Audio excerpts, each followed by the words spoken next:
So, dear colleagues, please take your seats. We have to start our session.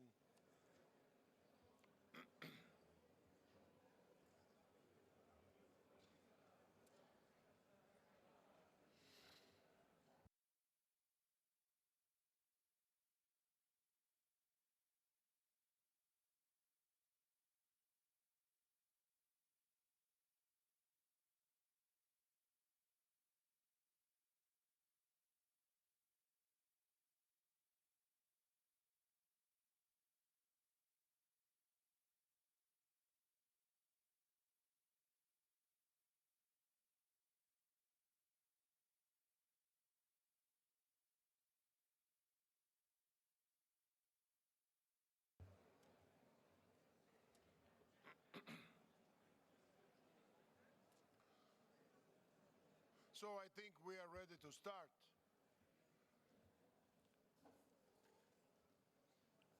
Again, my dear colleagues and friends, welcome to Luxembourg and welcome to the opening plenary session of our 28th annual meeting.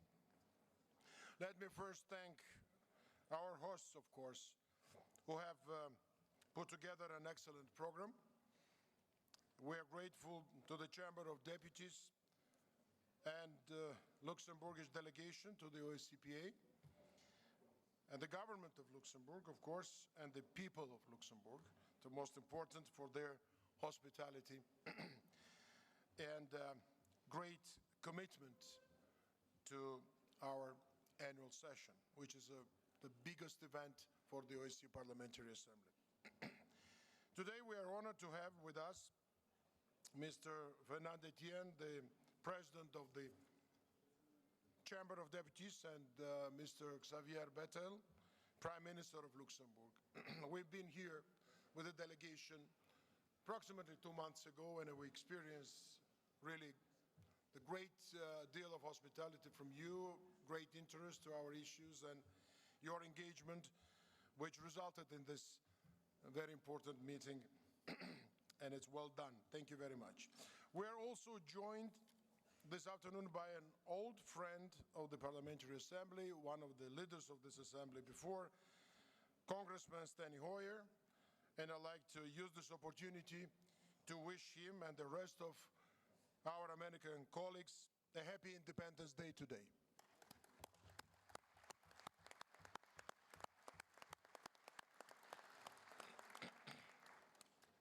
We also celebrated it yesterday here with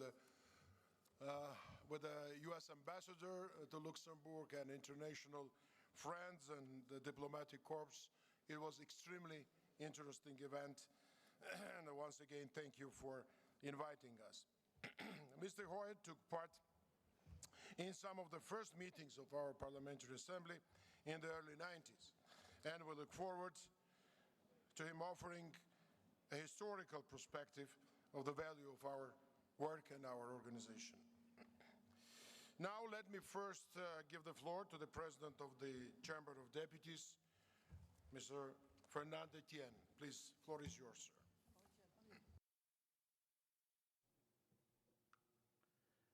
Monsieur le Président, Monsieur le Premier ministre, Mesdames et Messieurs les députés, Excellences, Mesdames et Messieurs, au nom de la Chambre des députés, il me tient à cœur de vous souhaiter une très cordiale bienvenue au Grand-Duché de Luxembourg.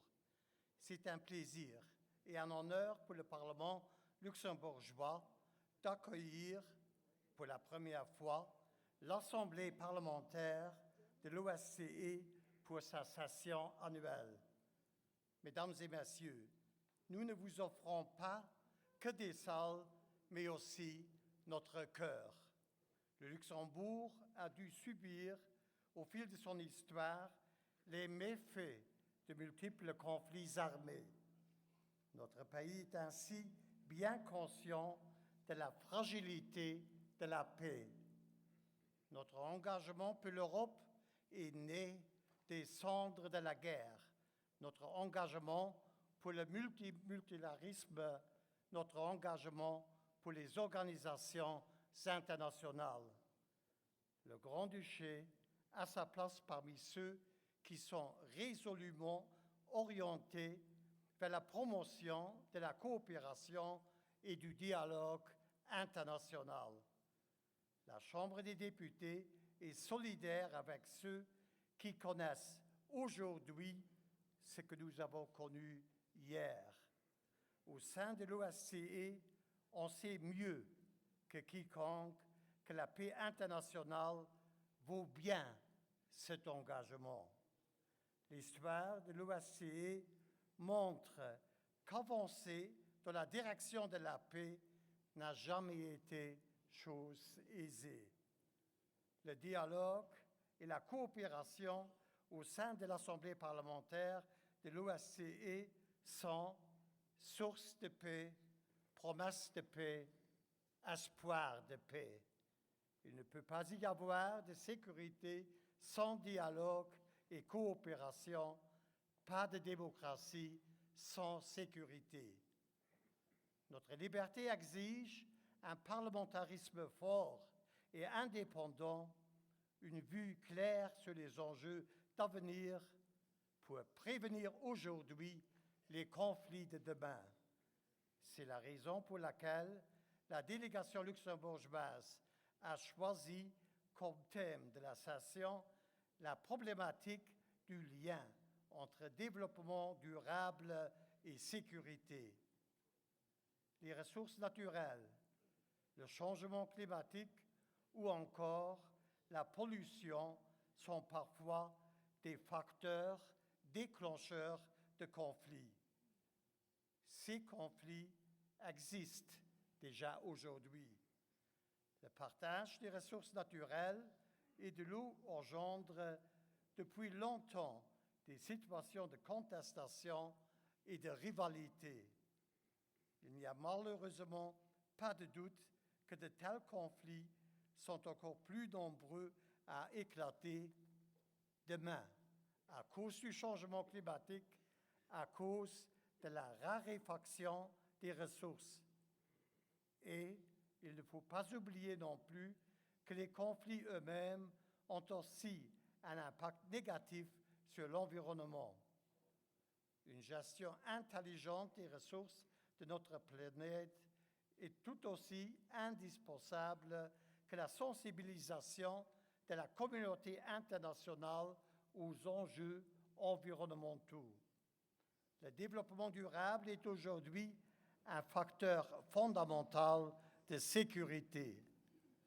Une approche globale de la paix et de la sécurité, incluant le développement durable, est plus indispensable que jamais. L'Assemblée parlementaire de l'OSCE relève déjà, mais doit relever encore davantage ce défi. L'OSCE est en effet parfaitement placée pour assumer ce rôle. Mesdames, Messieurs, depuis des décennies déjà, l'OSCE et son Assemblée prennent en charge des questions qui paraissent parfois irrésolubles. L'OSCE et son Assemblée attaquent à bras-le-corps des problèmes que d'autres préfèrent souvent ignorer ou nier. Je crois savoir que le travail politique et diplomatique mené à l'OSCE, sans vouloir faire un mauvais jeu de mots, est souvent comparable à un terrain miné par lequel on avance lentement et difficilement sans véritable garantie de résultats à court terme. Il ressemble davantage à un parcours du combattant parsemé de virages qu'à un parcours de santé. Là où le désespoir s'installe de manière permanente, l'OSCE est présente pour trouver une issue. C'est le rôle historique de l'OSCE, créer de la stabilité internationale par le multilatéralisme et par la démocratie. Chers collègues, vous vous retrouvez ici au Luxembourg pour débattre souvent de manière franche, des questions qui, parfois, vous séparent. Je me retrouve ici devant vous et, pour ma part, en vous voyant réunis dans cette salle, je vois devant moi une volonté politique commune, une volonté politique pour la paix et la sécurité qui, au fond, nous unit tous et dont je souhaite qu'elle finira par transcender nos différends. En des temps qui paraissent parfois incertains, je tenais à vous transmettre ce message de confiance que je porte dans le cadre de coopération offert par l'OSCE. Je tiens à vous témoigner la confiance que je porte en vous, les parlementaires de l'OSCE. Mesdames et messieurs, je vous remercie de votre attention et je vous souhaite d'excellents travaux ainsi qu'un agréable séjour dans notre pays. Merci.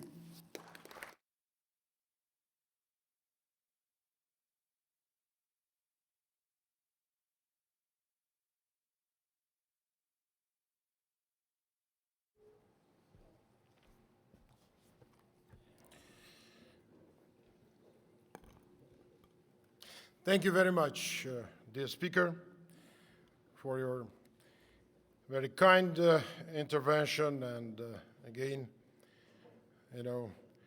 we appreciate very nice ideas you just shared with us. And of course, it's my honor to welcome you, the President, the Prime Minister, Congressman Hoyer, ambassadors, my fellow parliamentarians, colleagues, friends. Our Parliamentary Assembly has held annual sessions in the 3 countries surrounding Luxembourg. But this is the first time holding a meeting in this country, so this is a real pleasure.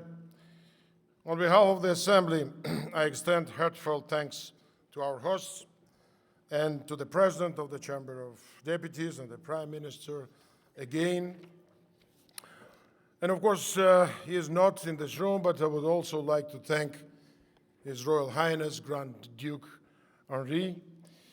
We had a memorable meeting 2 months ago, and I look forward to meeting once again tomorrow. And it has only been a couple of months since the passing of his father, His Royal Highness Grand Duke Jean.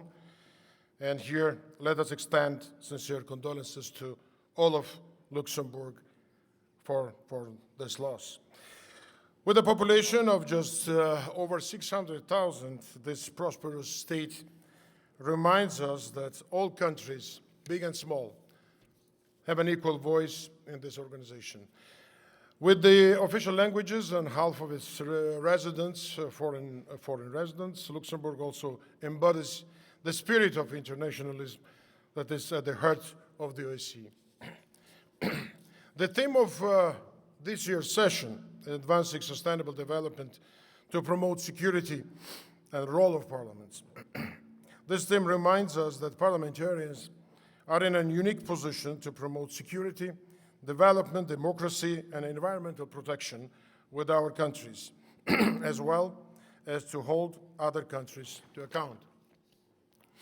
It recalls our responsibility to work to improve people's lives and strengthen good governance in the OSCE participating states. As parliamentarians representing more than 1 billion citizens, we have a duty to speak out on behalf of the principles on which our organization is founded. More than 40 years ago, the signatories of the Helsinki Accords called for the enhancement of the UN role in strengthening international peace and promoting solutions to international problems.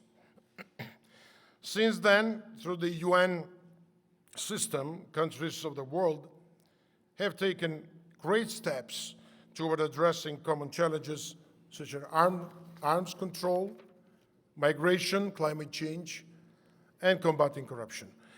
Governments have negotiated multilateral agreements, and global leaders have committed to take specific actions in order to meet economic and good governance goals and to protect the planet's health.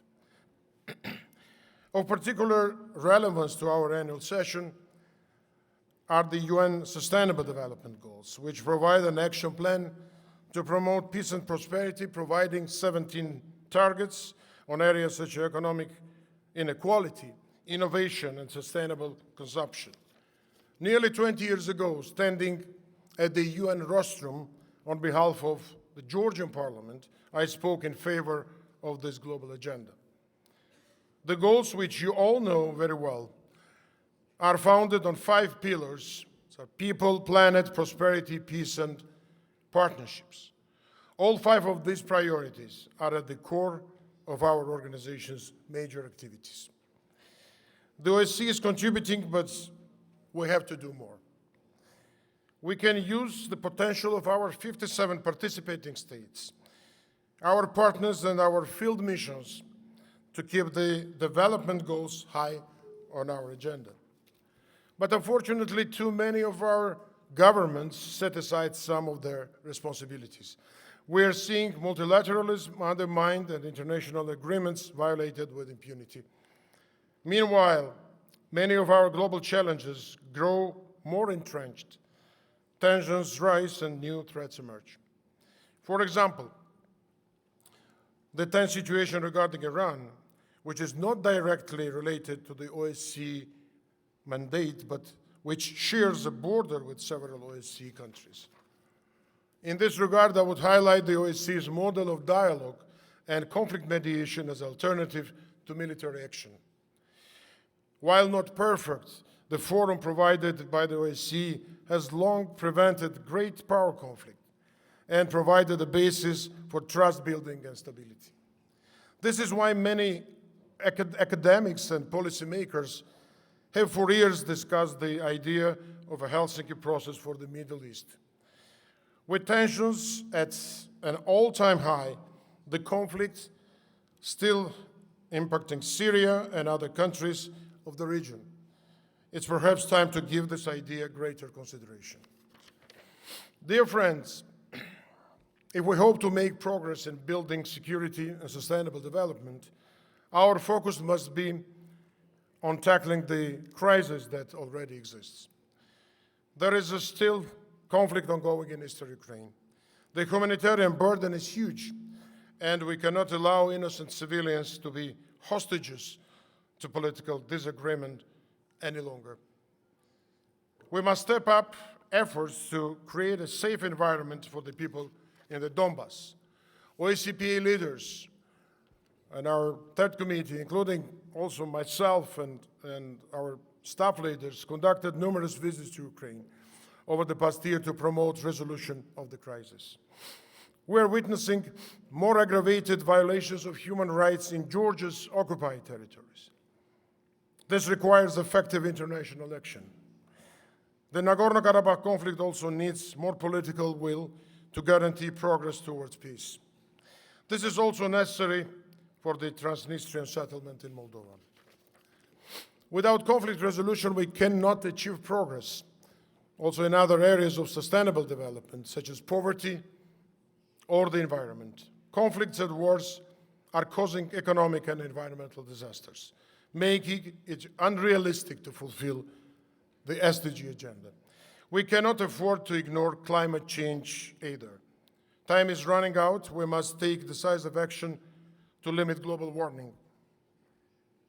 As I witnessed weeks ago in the Arctic region, the consequences of inaction will be disastrous for hundreds of millions of people all across the OSCE. That's why a strong multilateral response is most needed to tackle this challenge.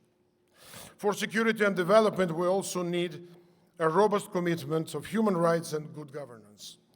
Sadly, it has become the norm to scapegoat minorities with a troubling rise of hatred and violence. We need decisive action to prevent violent hate crimes and to reassure all of our citizens that bigotry will not be tolerated in our societies. Public figures, and that includes, of course, all of us, gathered here in Luxembourg must speak out clearly against intolerance and leave no doubt where we stand. At the time of the highest number of conflicts since World War II, some 71 million people, including over 30 million children, have been forced from their homes worldwide. We must keep in mind our obligations to uphold the highest standards of human rights.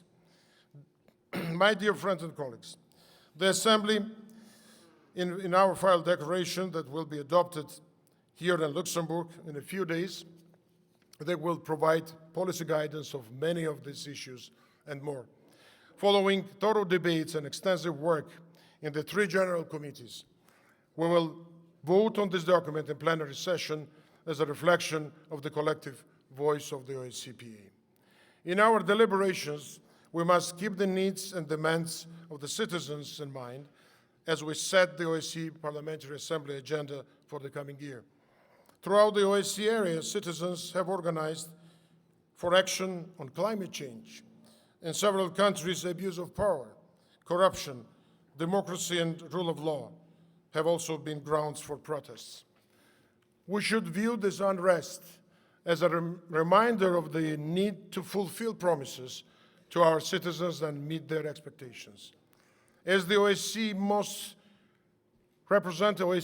representative body, the Parliamentary Assembly has a duty to listen closely to the demands of the people and ensure that they are channeled to the political leadership of the organization. This Assembly is active throughout the year on many fronts. Through its election observation activities, its ad hoc committees, its special representatives working on numerous issues, and through field visits and parliamentary diplomacy. Our Assembly has extended and expanded partnerships with other international organizations. This outreach has strengthened our ties in Central Asia, in the Mediterranean, and across the Atlantic. We're working to advocate our shared priorities with the Slovak chairmanship, including on issues such as conflict resolution, youth and gender, and effective multilateralism. Through our work here in Luxembourg, we will contribute to the strengthening of international cooperation, the reinforcement of international norms, and to the development of dialogue-based mechanisms for conflict prevention and resolution. At the time of heightened tensions and mistrust between East and West, the dialogue is more important than ever to ensure security for our societies. In this spirit, I look forward to the debates here in Luxembourg, which I expect to be constructive and meaningful contribution to the implementation of our Sustainable Development Agenda. Open dialogue has been a hallmark of the Assembly's work. We should always build on this strength and put it to full effect. Together with Prime Minister Bettel and our American colleagues, we celebrated yesterday Independence Day and the 50th anniversary of the first moon landing. This reminded us that what may only be a distant idea can become a concrete reality if we work hard toward it. In closing, allow me to thank once again our hosts for the excellent organization of this meeting. And let us not forget the work, of course, our International Secretariat. In recognition of this good work, Roberto Montella was re-elected today as Secretary General. Congratulations, Roberto. And thank you, dear colleagues, for being here and for the confidence you have placed in me as President of the Assembly. I look forward to working with you in the spirit of shared values, cooperation, and friendship. I believe that together we can make a difference. Thank you very much.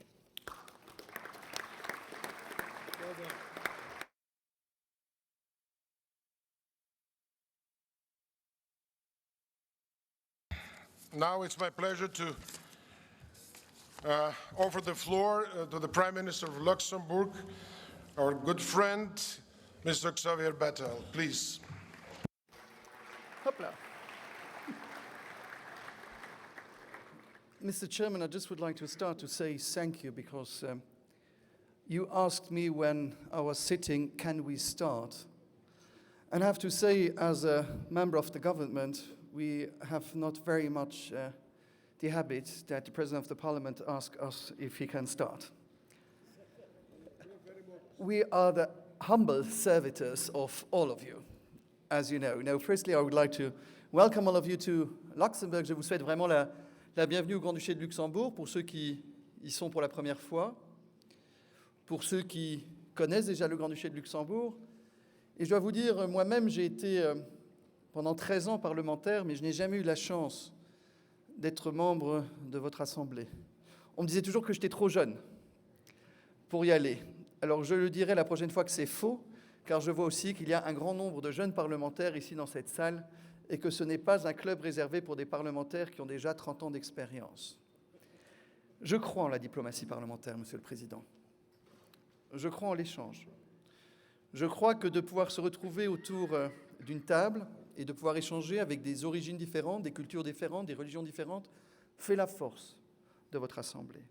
Et quand je parle de diversité, je sais de quoi je parle, ayant été, avant d'être Premier ministre, maire de cette ville de Luxembourg, capitale avec près de 70% de non-luxembourgeois. Capitale avec ses 120 000 habitants où plus de 170 nationalités se côtoient tous les jours. Chacun avec son ADN, sa religion, sa culture, sa nationalité différente et son apport à nous tous. Et c'est la preuve que 170 nationalités peuvent vivre pacifiquement l'une avec l'autre et quelles que soient leurs différences, qu'elles soient religieuses, qu'elles soient d'orientation politique, qu'elles soient d'orientation sexuelle. Votre assemblée va de Vladivostok à Vancouver. Et sauf erreur de ma part, l'acte final de 75 d'Helsinki prévoit dans son premier paragraphe « Votre objectif est que tous nos peuples puissent vivre dans un état de paix, véritable et durable, à l'abri de toute menace ou atteinte à leur sécurité. » Je dois vous dire que malheureusement, ce n'est pas le cas.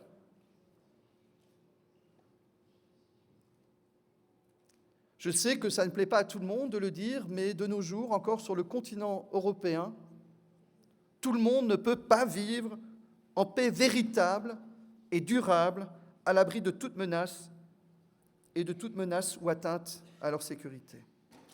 Et j'espère, et Monsieur le Président, je fais partie de cette génération. Je n'ai jamais connu la guerre. Et pourtant, si je regarde mes origines, j'avais un grand-père qui était juif polonais, j'avais une grand-mère qui était russe orthodoxe,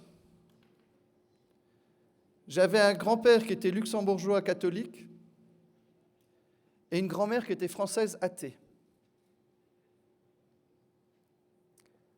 Et sur mon propre territoire, ici au Grand-Duché de Luxembourg, je ne dois pas oublier. Et on a célébré il y a quelques semaines l'embarquement à Portsmouth pour la Normandie, que sur mon propre continent, j'aurais été condamné à mort. Dans mon propre pays, j'aurais été déporté. Ayant du sang juif, étant libéral, étant homosexuel. Et que de nos jours, aujourd'hui, Monsieur le Président, dans certains de vos pays membres, l'extrême droite, qui prône, et pour certaines extrêmes droites qui prônent le nazisme, trouve du succès chez les électeurs, me fait peur. Nous allons en janvier célébrer la libération du camp d'Auschwitz. Qu'est-ce que ces gens avaient fait pour être déportés ou être tués? Ils étaient juifs, ils étaient communistes, ils étaient homosexuels, ils étaient tziganes, ils étaient handicapés. Ils ne rentraient pas dans un moule d'une idéologie politique. Et le fait de ne pas rentrer dans ce moule d'idéologie politique les ont condamnés à mort. Et des millions de gens qui n'avaient rien fait, mais juste parce qu'ils étaient nés d'une manière qui ne plaisait pas à l'autre, ont été exterminés. Et ça ne s'est pas passé à l'autre bout du monde, ça s'est passé chez nous. Ça s'est passé sur notre continent. Et quand j'entends de nos jours certains partis vouloir diviser les populations, vouloir dire qu'il y a de nouveau un fautif, l'autre,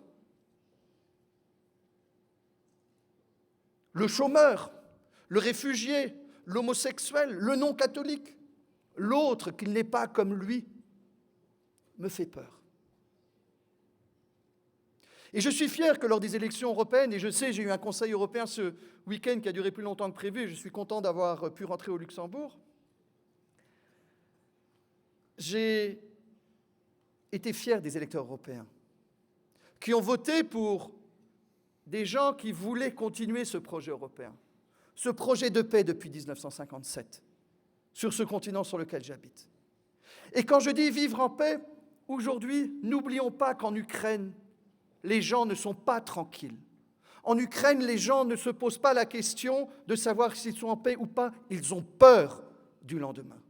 Et nous avons 200 000 enfants qui ont été déplacés, 147 enfants qui ont été tués et 13 000 personnes qui sont mortes. Et je dois vous dire que c'est un des plus grands fiascos de notre continent et de notre communauté internationale de ne pas arriver à trouver une solution définitive en Ukraine encore aujourd'hui. Et vous avez aussi une mission, Monsieur le Président, vous en tant que parlementaire et nous en tant qu'hommes politiques, que ce que l'on s'engage soit respecté.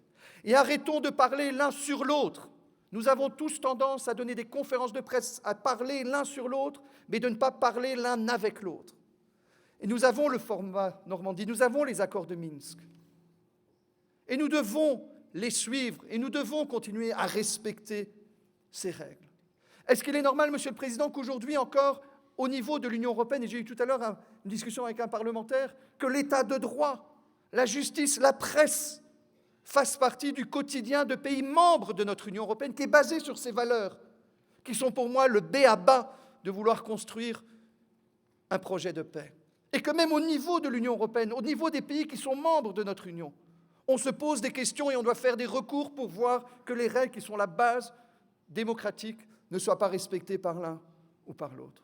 Donc oui, l'échange est important, le respect est important, le respect dans la diversité, le respect de l'opinion politique, de l'opinion religieuse, de l'orientation sexuelle, de savoir que nous tous, en tant qu'hommes politiques, et je n'accepte pas que certains disent que c'est la faute des gouvernements, c'est aussi les parlementaires qui ont une grande responsabilité. Vous êtes tous élus dans des circonscriptions, vous avez tous des électeurs qui vous font confiance, à qui vous pouvez dire ce que vous pensez, ce que vous ressentez. Et c'est ensemble que nous devons faire ce combat. Moi à mon niveau, vous à votre niveau. Alors, Monsieur le Président, je vous souhaite à toutes et à tous de sentir quand vous sortirez de cette salle, qui certes, et vous êtes ici au niveau, au Kirchberg, où à quelques mètres est né Robert Schuman, père de l'Europe, de sentir cette Europe, ici au Grand-Duché, où on vit ensemble, on se respecte, et on sait que la diversité n'est pas une richesse, la diversité n'est pas le problème que l'on peut avoir, mais la richesse de notre continent. Alors je vous souhaite une très bonne assemblée, ici au Grand-Duché de Luxembourg, de vouloir toujours se rappeler que la paix, même si ça sonne banal, n'est jamais banale. La paix est comme une petite plante. Si on ne s'en occupe pas, elle dessèche et elle peut mourir. Nous devons tous nous en occuper et nous ne le devons pas qu'à nous.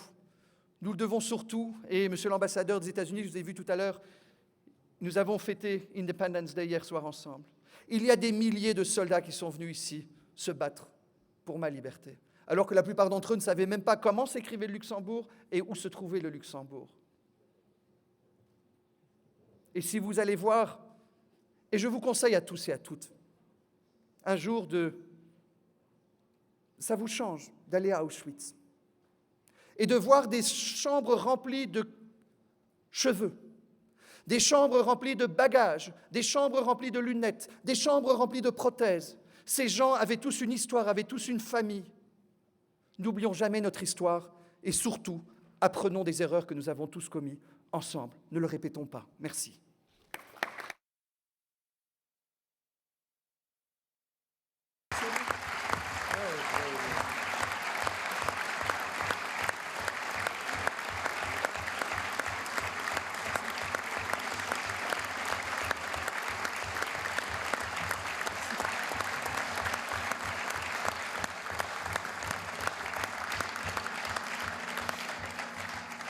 Many thanks, dear Prime Minister. You saw reaction here, and I think it was very adequate because you had a very emotional but insightful speech, and I think we all appreciate that. And now I'd like to ask our special guest, Congressman Hoyer, to address our Parliamentary Assembly. Please, Mr. Hoyer, the floor is yours.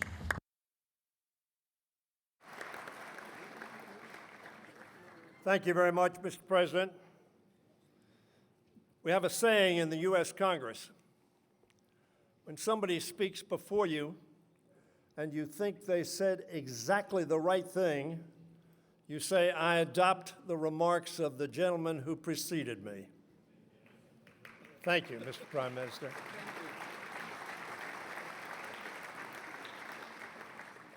President Serratelli, Secretary General Montella, my delegation from the United States, headed by Senator Wicker and Senator Senator Wicker and Congressman Ben Cardin, my dear friend, which you would be surprised if I said that, and the Maryland delegation. Gwen Moore is representing Alcee Hastings. Many of you know Alcee Hastings.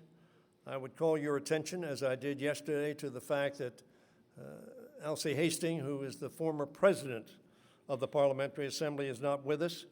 He has a severe health problem that he is challenged with, and I would ask you to say a prayer for his health and his good being. We are pleased to be here on this day on which we celebrate Independence Day. But as I said last night, what we celebrate as well is the adoption of the Declaration of Independence, one of the most compelling documents about freedom and individual liberty that has ever been written. I thank the people of Luxembourg for welcoming us here to celebrate with them our Day of Independence and this Parliamentary Assembly. Prime Minister Bettel, thank you very much for your leadership, your passion, and your insights. President Etienne, thank you for hosting this assembly. When I joined the parliamentarians from across North America to launch the assembly in April 1991, peaceful revolutions had just removed dictatorships from the Baltic to the Adriatic. The power of the people had proven itself far greater than the powerful few who ruled through division and fear. From the halls of Versailles in 1919 to the beaches of Normandy in 1944 to the streets of Berlin in 1989. Throughout the 20th century, democracy prevailed in the face of authoritarianism. It did so because of the people, because of those who debated, who fought, who marched, and who never wavered in their faith that government by, of, and for the people would secure a brighter future for themselves and their descendants. In 1991, democracy was ascendant. Its eventual triumph throughout the world seemed then inevitable. In 2019, today, however, democracies are back on the defensive, challenged from within as well as from without. I just came from Budapest, where the Orban government, frankly, has curtailed freedom of the press and the independence of Hungary's judiciary. Judicial independence has been under assault in neighboring Poland as well. In Turkey, a mayoral election was initially overturned when the governing parties lost. a journalist, was murdered last year in Slovakia for exposing corruption. And too many journalists languish in jail as we speak and meet here today. In Russia, where democracy arrived with such promise in 1991, autocracy and oligarchy have returned in full force. In my own country, partisanship and polarization have opened chasms where there ought to be cooperation. Too many of my fellow Americans are losing faith in democratic institutions because those institutions failed to deliver justice and a better life for the many as they saw the few enriched. President Ronald Reagan, visiting the British Parliament in 1982, warned, and I quote, "Democracy is no fragile flower. Still," he said, "it needs cultivating." That is true today, as we witness democracy dimming in places where it once seemed so welcomed and so inevitable. Autocrats have grown bolder in their assault against global democracy. They have honed their tools of division, distraction, and dehumanization. They unleash their hackers, bots, and fake news to nurture doubt and fear among our citizens. I remain optimistic, however, because I have seen democracy's vigor, strength, and resilience. Throughout my life, I've witnessed the power of people in action. I saw it 30 years ago when I visited a crumbling wall and heard the singing of liberated people in the streets of Berlin. And I saw it on Tuesday in Budapest when I met with Hungarian democracy activists and those from growing oppositions. In their energy and their faith in democracy, I was reminded of the great freedom fighter Lajos Kossuth, who was commemorated with a bust in the United States Capitol just outside my office. That, I suggest to you, was the founding ethos of this assembly, that elected representatives can learn from one another and hold each other accountable to our common principles.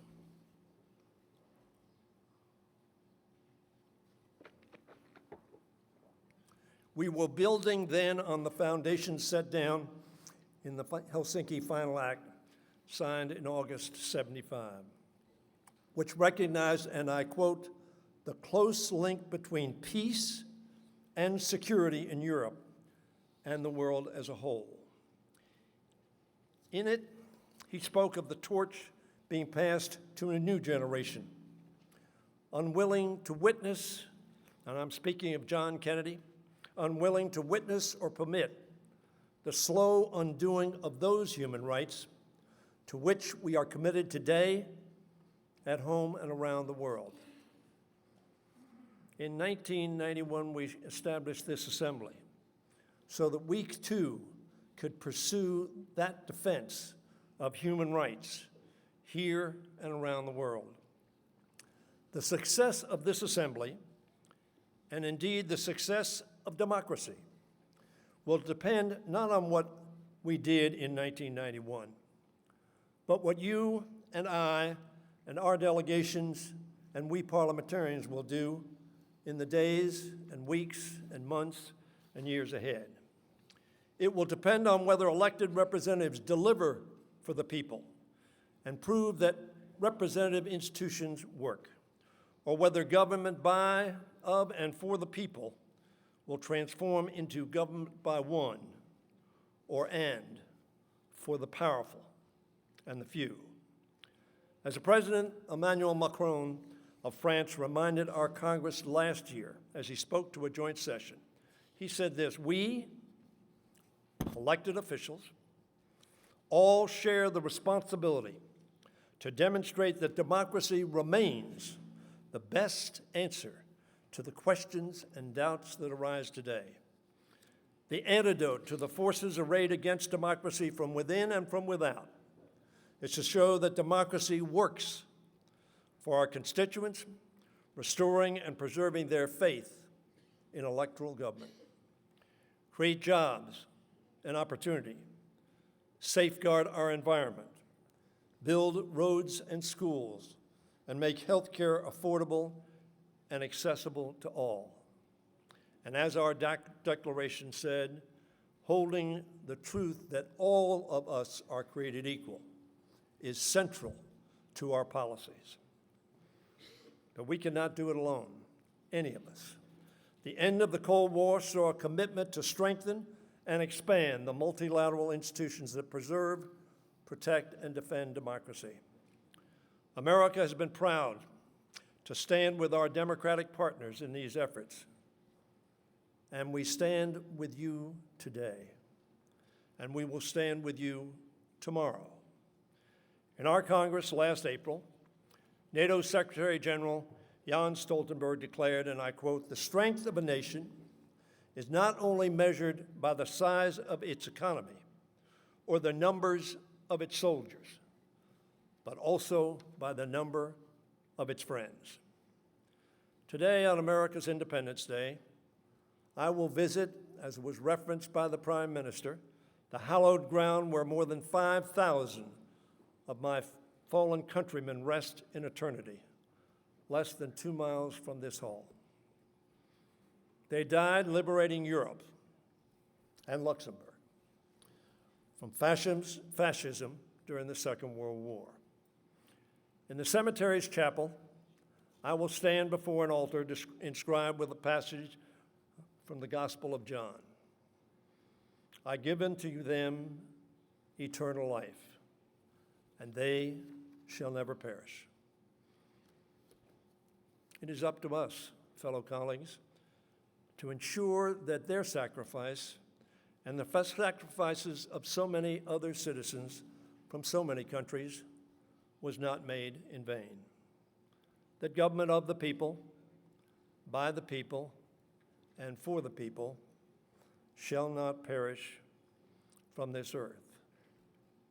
As President Kennedy said, the torch passes.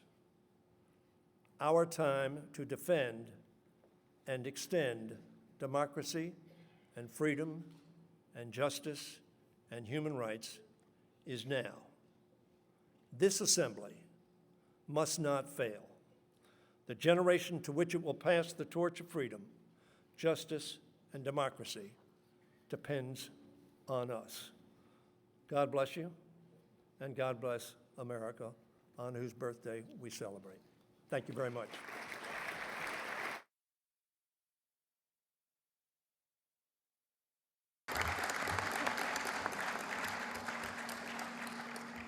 So thank you very much, Congressman Hoyer. I think personally from you, from the person who has been among, I would say, founders of this organization, it was extremely, the important and, of course, pleasant to hear all those encouragements that you shared just a minute ago. And thank you for a great engagement of the United States, and as the big delegation as a reflection of this. And we enjoy not only, let's say, your verbal support here, but there are a number of resolutions in Senate and Congress also supporting work of the OSCE Parliamentary Assembly. Thank you very much. And one small thing also, please, of course, convey our message to Elsie Hastings, the great leader, our very cordial message, and we will, of course, pray for his health and well-being. Thank you very much.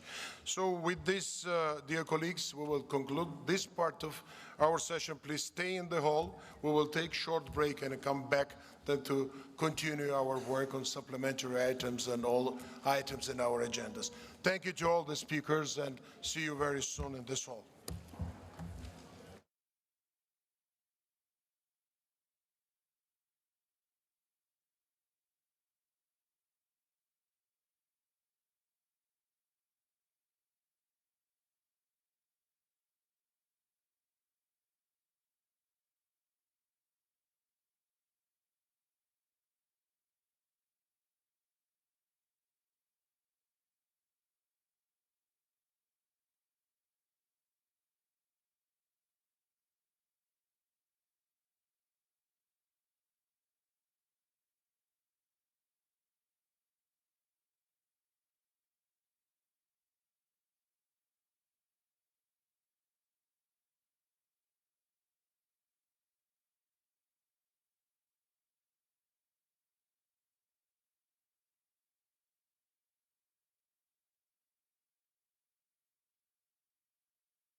Well, thank you, dear colleagues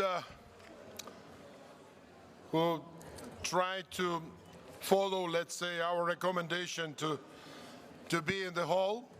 But we understand that after those inspirational speeches, people like to have a short break. But I'd like to ask you to come back to the hall as far as we have to discuss very important documents. And I think our staff members also are calling people to the hall. So before we move on with our next point on the agenda, I would like to announce here that Vice President Bonas will chair the drafting committee which will prepare the Luxembourg Declaration. This is one announcement.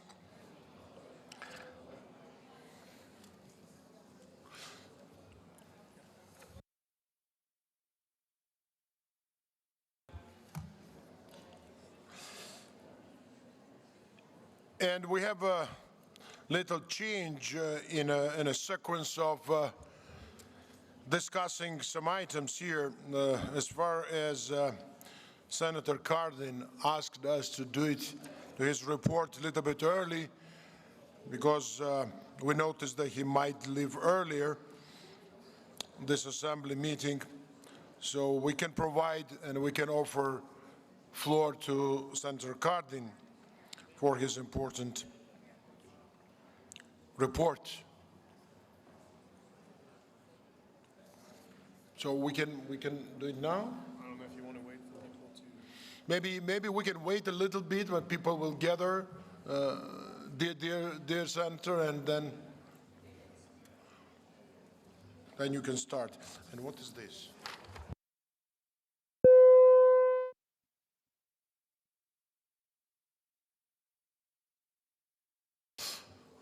Okay, if you are ready, please, floor is yours. Mr. Chairman, thank you very much. I appreciate the special considerations. Actually, I think my report fits in well now, considering the previous speakers, as your special representative on anti-Semitism, racism, and intolerance. Unfortunately, this year is one in which we've seen a rise of xenophobia and racism fueled by nationalism and anti-migrant political rhetoric. This has led to an increased number of anti-Semitic activities and instances, racism and intolerance. The European Union Agency for Fundamental Rights, its 2019 report, documents this rise in hate crimes. The numbers are alarming. 4 out of 10 Jews are considering emigrating because they do not feel safe. 1 out of 3 black people experience racial harassment. 1 out of 5 Roma feel discrimination by just going out of their community. In the United States, we saw the tragic murders of Jews in synagogues, blacks in churches, just because of their religion or race. So as your representative on anti-Semitism, racism, and intolerance, my priority is to act on plans of action to reduce the rise of anti-Semitism, anti-Muslim bigotry, discriminatory policing, and attacks against migrant and refugee populations. My report, which is available to all, we have copies of it available out in the lobby, outlines the activities that we have done and articles that have been written on the growth of hate, legislation pursued such as ending racial profiling, funding by member states to address anti-Semitism, including funds provided by the United States government, and forums that we have participated in the OSCE region. Mr. President, we just heard from the Prime Minister about what happened in World War II right here where we are in Luxembourg. And it reminds us that that bad people need popular support to carry out their evil agenda against minority populations. Today's language used by political leaders gives legitimacy in social media for hate groups to recruit supporters. It's not just the most vulnerable in our society that are in danger. when we fail to act, but the very foundation of our democracy. We can and must do better. In response to the murder of Jews in Pittsburgh, I said, words have consequences. Public discourse that stokes fear and sharpens grievances is not policy debate, and it's not problem solving. Leaders must be held accountable for ending hate in our community by their deeds and words. We must demonstrate through our actions and through our words that our society is stronger when we stand together, united against hate. There should be no place for hate in any of our OSCE states or any place in the world. It's important that we develop a plan of action against hate that provides adequate security for vulnerable communities, invests in education so that communities get to know each other better, coalition building by different stakeholders to strengthen the effectiveness for change, and stronger laws against hate.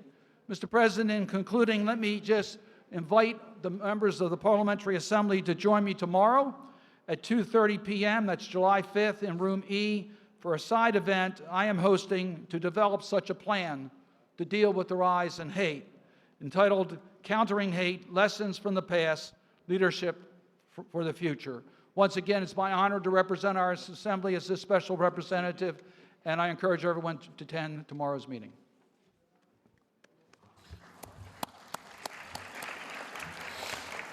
Thank you, Senator Cardin,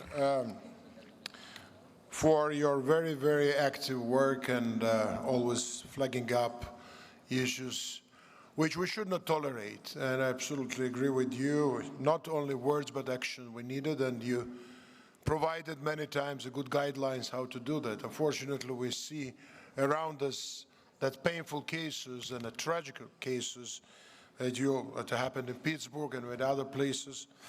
And we are here for this, so we have to unite our efforts to prevent those crimes, hate crimes. And again, I'm proud to serve in this assembly with you, and thank you very much for your great contribution. We have, if anybody wants to reflect or to say something, we can do that shortly. If it's not the case, maybe you can attend that side event tomorrow, which Senator Cardin already announced. Please, Doris. Ja, vielen Dank, Herr Präsident. Was der Senator Cardin eben gesagt hat, war sehr wichtig. Und es betrifft nicht nur Amerika, es betrifft auch hier in Europa Länder, wenn Leute in Demokratien oder wo wir dachten, dass es Demokratien sind, die ermordet werden, weil sie das Falsche schreiben, die verfolgt werden, weil sie Sinti oder Roma sind.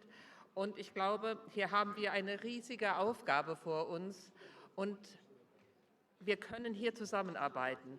Wir als Parlamentarier, aber vielleicht auch mit anderen parlamentarischen Versammlungen. Es gibt ja so viele Initiativen und manchmal bin ich kurz davor zu sagen, ich bin es müde, dass wir nur darüber reden. Mir fehlen auch dann manchmal die Aktionen, dass wir aufstehen, so wie die jungen Menschen aufgestanden sind und gesagt haben, Fridays for Future. So müssten wir eigentlich manchmal auch aufstehen, sagen, einen Tag für die Menschenrechte, dass wir uns einfach mal als Parlamentarier auf die Straße begeben, raus aus dem Parlament und sagen, hier stehen wir, wir wollen nicht, dass Menschen mit anderer Hautfarbe, dass Menschen mit einem anderen Glauben, dass Menschen, weil sie zu uns geflohen sind, weil sie zu Hause mit ihrem Leben bedroht werden, dass es denen schlecht geht. Deswegen vielen Dank, Senator Cardin, und vielleicht finden wir einen Weg, dass auch wir mal in Action geraten. Danke. Thank you, Doris. Thank you very much. Of course, action is needed, and with this thought in mind, I'd like to ask, is Lisa Chambers here in the hall? Because Lisa Chambers from Irish delegation, she also asked for short intervention, but it's a different topic.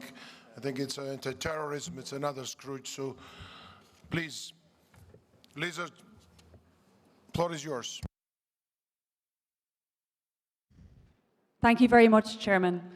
I thank you for the opportunity on behalf of the Committee on Countering Terrorism to address the PA here today on just a few brief remarks. Our committee has been extremely busy over the last 2 years under the chairmanship of Makis Varidis, and today I stand in for him. I have just, Chairman, arrived back from New York, where I had an opportunity to brief the UN Security Council on the work of the PA Ad Hoc Committee on Countering Terrorism, the work that we have been doing over the last 2 years. It was a fantastic opportunity to display the role that parliamentarians can play in fighting and dealing with the terrorism issue, which we all agree is one of the most pressing issues affecting all states across the OSCE region. It was an opportunity to tell the UN Security Council where we can add value to the work that they are doing in this very important area, that we as parliamentarians can ensure that our governments fulfill their obligations, that we can hold our authorities accountable, and that we can ensure ratification and implementation of the various UN Security Council resolutions, which clearly is a key priority for the UN. I want to commend our chairman, Makis Varidis, for his stewardship of the CCT over the last 2 years. And one of the biggest issues that we have dealt with and one of our key deliverables has been the initiative on oversight on border security and information sharing. It was actually, Chairman, this time last year that Makis actually announced this initiative, and this year we are in the position that we are able to deliver that report and deliver our key findings. Flowing from that piece of work, we will tomorrow at the first committee defend and propose a supplementary item on the challenges related to returning and relocating foreign terrorist fighters, a key aspect of countering terrorism. I do want to make the point, Chairman, for the information of members here today, that this particular issue does not naturally fit within the first committee, and in fact it should have been dealt with at plenary session, and that was agreed to do so.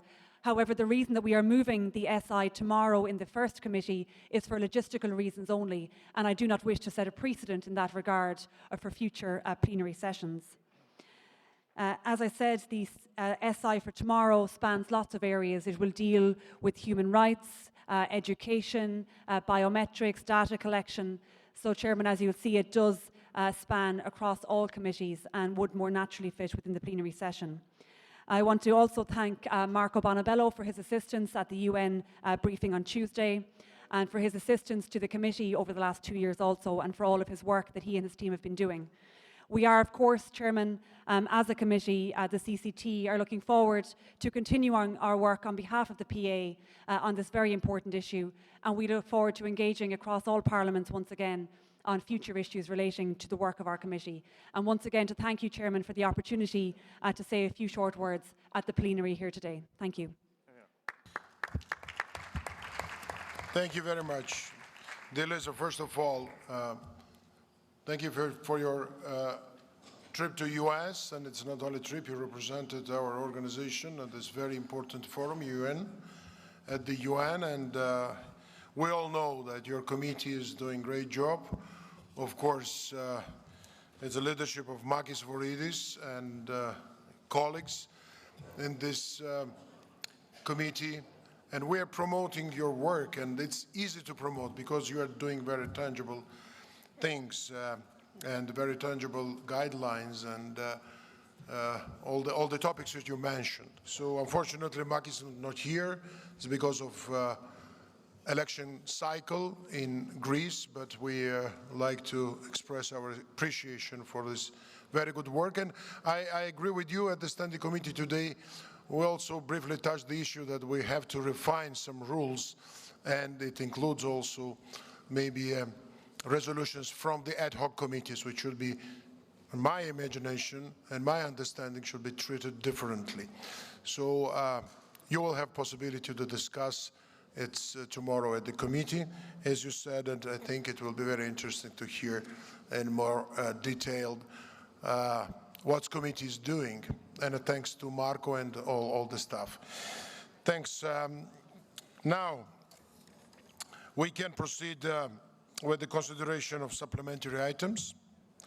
And we will start with item 10, the role of civil society, individuals, and non-governmental organizations in realizing the arms and aspirations of the AC, to be presented by Ms. Moore on behalf of Mr. Hastings.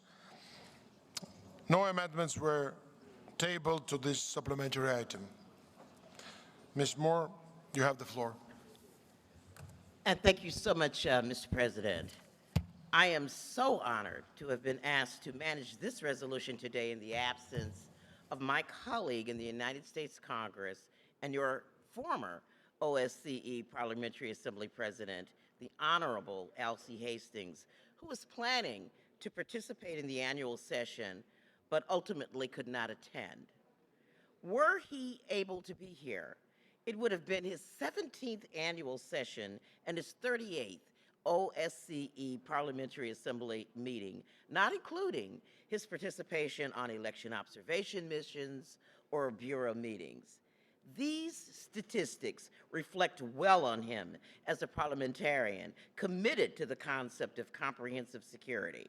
However, it also reflects well on this assembly, which he has always highly valued as a force for positive change and worthy of many trips across the Atlantic to engage. This supplementary item is in keeping with that spirit of wanting to encourage positive change in the OSCE region.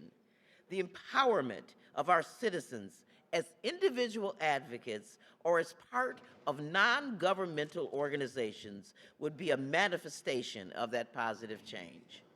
The success of civil society in advocating improved compliance with OSCE commitments, be it respect for human rights and fundamental freedoms, protection of the environment, opportunities for employment and entrepreneurship and trade, would be a further manifestation of that positive change.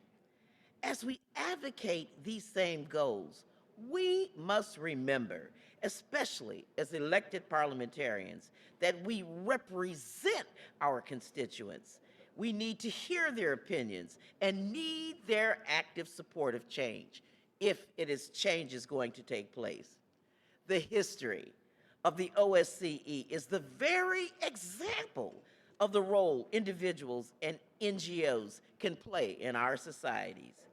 It is safe to say that the Helsinki Final Act would not have succeeded without the strong and visible impact of the Helsinki monitoring groups that formed in Moscow, Kiev, Tbilisi, Vilnius, and elsewhere.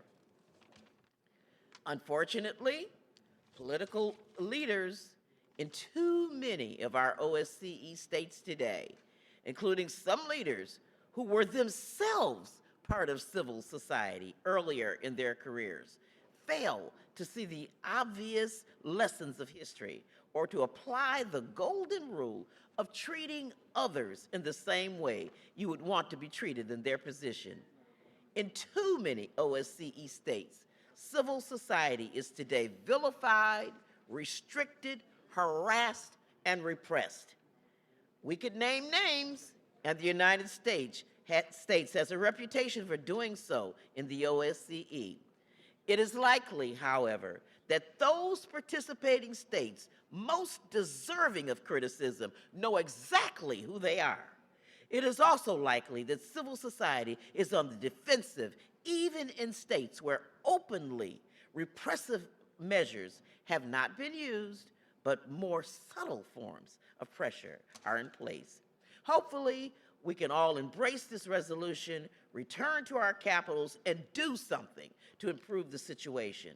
To be clear, this resolution was not written by or for those wanting to impose any particular set of values on our societies. It was written and supported by parliamentarians who want to see the free exchange of all points of view.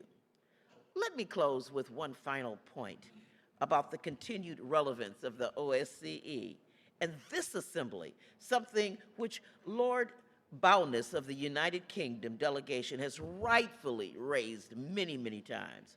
We want our work here to be relevant, to be known by and appreciated by a greater number of our citizens. Effective outreach to the media is one way to do this, but we must also open our doors and our debates so that our work can be directly observed and enhanced. Excluding our civil society partners will ultimately make us, and not them, a smaller footnote in history. By passing this supplementary item, we not only make this world a better place, but ensure we are given our due credit for the result. And thank you, and I yield back, Mr. President. Well, Ms. Moore, thank you very much for presenting this very important resolution on behalf of Elsie Hastings. And now I think we will open floor for a short discussion or debate if it's anybody wish to speak. I have one speaker. It's two. Okay. Okay. Distinguished member, Canadian Parliament. I don't know. First, it's okay. Hamazab Danielian are from Armenia, and then Heidi Fry.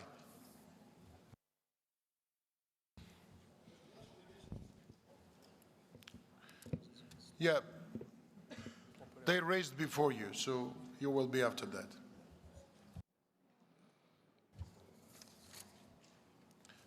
Ms. Danielian? Yes. Okay. Mr. Danielian? Yeah. Here. Okay. Thank you, Mr. Tsereteli. Dear colleagues, I just asked for a very brief intervention related to this very important supplementary item. Of course, I join all my colleagues wishing the best to the author, Mr. Hastings, and I want to underline the importance of civil society and ensuring that the space for civil society in member states of OSCE is guaranteed.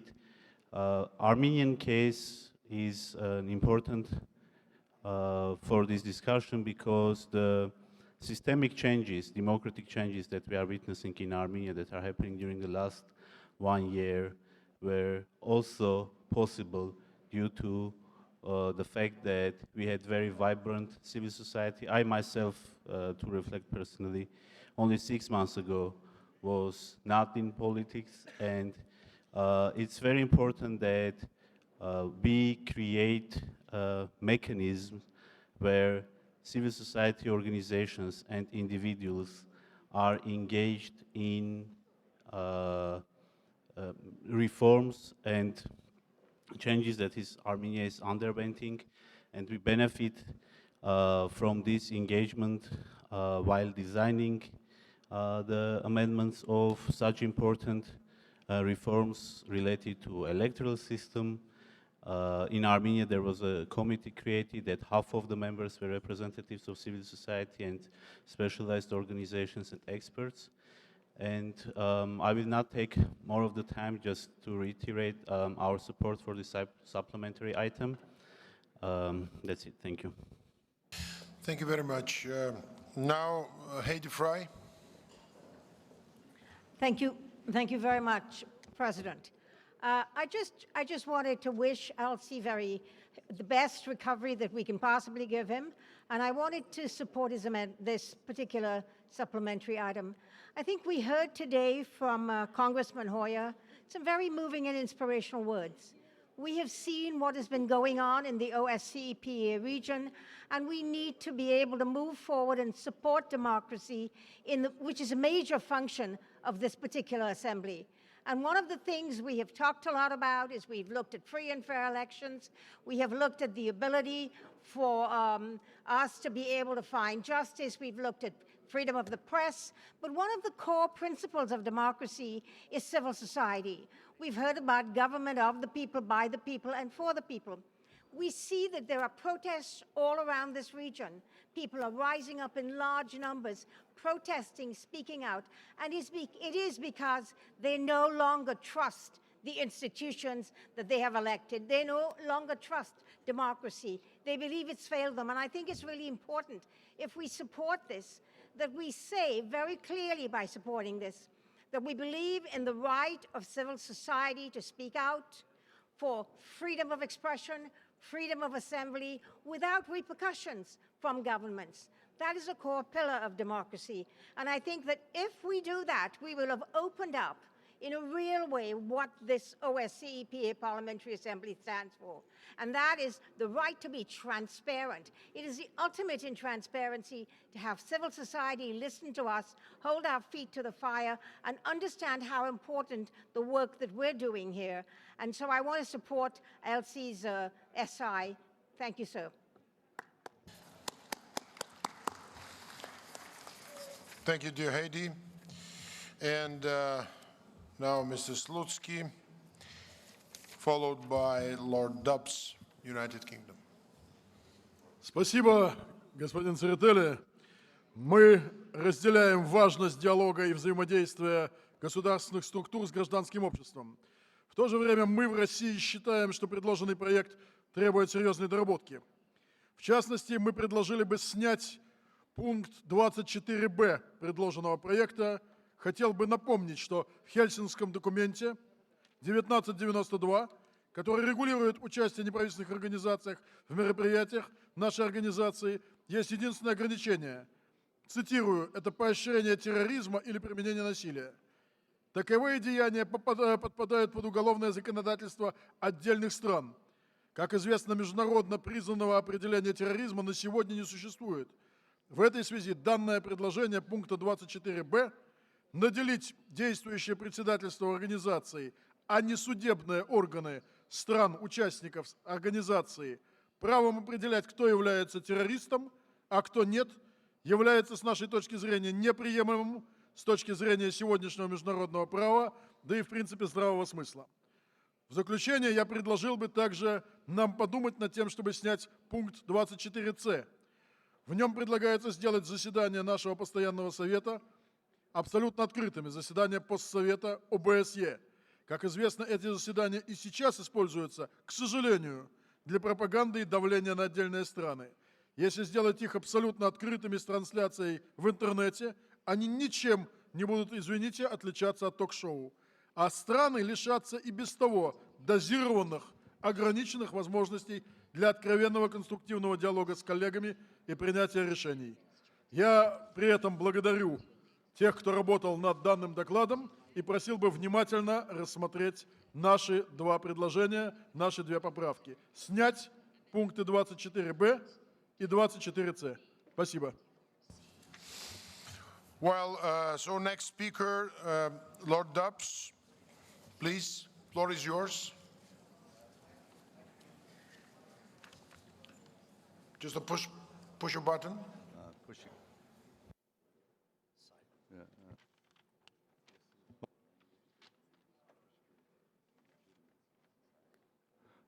One more. Oh, good. Thank you. Thank you for giving me the opportunity to say just something briefly in this debate. I've been involved in the UK in doing quite a lot of work on behalf of child refugees. And one of the things that has made the task easier has been the wonderful support and campaigning activity of non-governmental organizations working with refugees. And some of us who are seeking to press our governments to do better for refugees rely upon NGOs to give us information and to help us in the campaigning. One particular group of people I want to pay tribute to are the people who volunteer with NGOs to help refugees in the camps in the Calais area, on the Greek islands and so on, where refugees, particularly young people, are living in very, very difficult conditions. And these volunteers are wonderful human beings who are doing it for virtually no money to help their most vulnerable human beings. They get very little by way of tribute from the rest of the world for what they do. And I want to use this opportunity to say they're doing a great job and we should all be fully appreciative of what they do. Thank you. Thank you. Thank you. Really appreciate your comments. And another speaker here, and I think it's the last one. No, I did not have any other requests from the floor. It's distinguished member of Tajik Parliament, Mr. Machizota.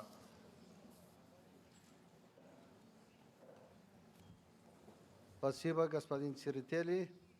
Уважаемые присутствующие, резолюция, которая проект предложена сегодняшней, есть очень много проблем, касающихся гражданского общества и их участия в таких площадках, как Парламентская ассамблея ОБСЕ. Таджикистан рассматривает свое присутствие, участие в парламентских союзах в Европе как один из важнейших факторов обеспечения международных проектов норм безопасности страны и сохранения политической стабильности. Но в нашей стране, в моей стране, один из важных проблем сейчас есть в борьбе таких террористических организаций, которые объявлены незаконно нашими судебными органами, таких как партия Исламского возрождения Таджикистана. И они пользуются правами неправительственных организаций в европейских странах, создают с помощью этих неправительственных организаций свое объединение. Допустим, я примеры приведу. Так называемые наши оппозиционеры в бегах, объявленных в международном розыске, подписали декларацию об образовании совместного преступного объединения Национального альянса в Таджикистане, который в данный национальный альянс вошли 4 террористических экстремистских группы, возглавляемые руководитель террористической организации партия Исламского возрождения. И если поддерживать, они под патронажем Европарламента будут участвовать в других вот таких международных мероприятиях, они будут ставить свои цели и задачи. Поэтому я вполне поддерживаю предложение господина Слуцкого снять пункт 24 и пункт 24б с повестки дня, потому что надо с этим проектом доработать и определить статус неправительственной организации. После того можно будет рассмотреть этот вопрос заново. Спасибо за внимание. Well, with this we I think finished all the let's say interventions on the supplementary item number 10. Now I'd like to ask Ms. Moore if she wants to respond to those interventions. Thank you so much. Thank you for the recognition, Mr. President. I object to the proposed amendments. The oral amendments. I think that, as we say in the United States, that light and transparency is the best disinfectant. I appreciate the concern about organizations that may mask themselves as NGOs, but the reality is that this characterization of NGOs has been the major tool in the toolbox to prevent NGOs and members of civil society from participating fully. So I would ask again that the Parliamentary Assembly accept this resolution that was carefully written, carefully constructed, to not offend or weigh in or to push any particular course of action, but to really just bring some transparency to our operations. Thank you, and I yield back. Thank you very much. So now we will now go for voting procedure of this supplementary item. Just a second.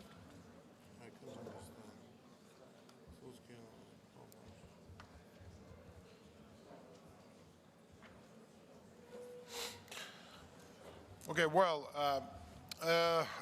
we understand that it was suggestion to delete paragraph, but according to our rules, and Ms. Jackson just, Ms. Moore just, just reminded us about oral amendments and a regulation that we have. So oral amendments, to be proved, it needs consensus. If it's anybody's against, then it's defeated automatically. So now how we should proceed. So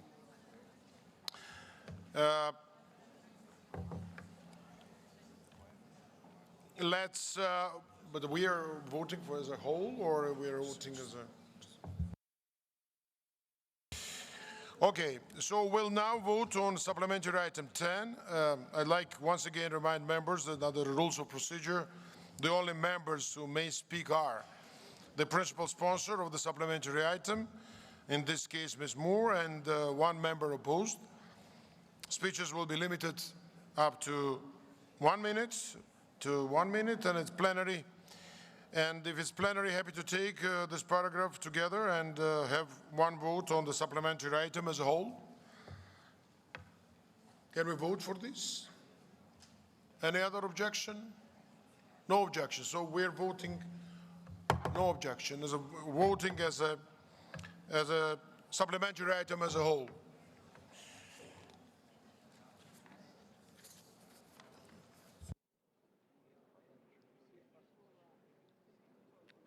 Do I go first? So, Ms. Moore, you have 1 minute if you'd like to speak again. Thank you, Mr. President. I just want to remind the body that the Helsinki Final Act would not have succeeded without the strong and visible impact of the Helsinki monitoring groups that formed in Moscow, Kiev, Tbilisi, Vilnius, and elsewhere. Our very birth of the OSCE, we owe that to civil society. Okay, does anyone who wish to speak against the supplementary item? 1 minute. Not the case. Thank you. Now we'll vote on supplementary item as a whole.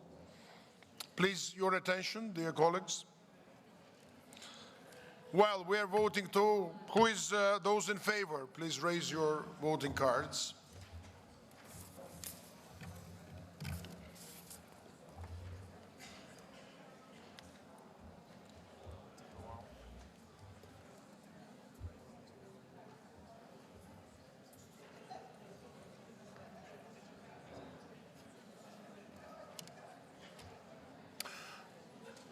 I don't think that it needs counting, but we have rules.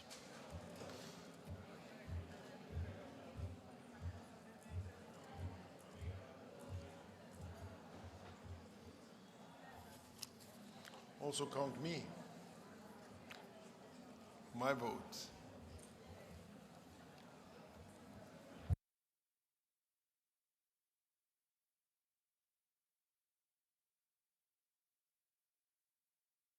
Those who are against, now who are against?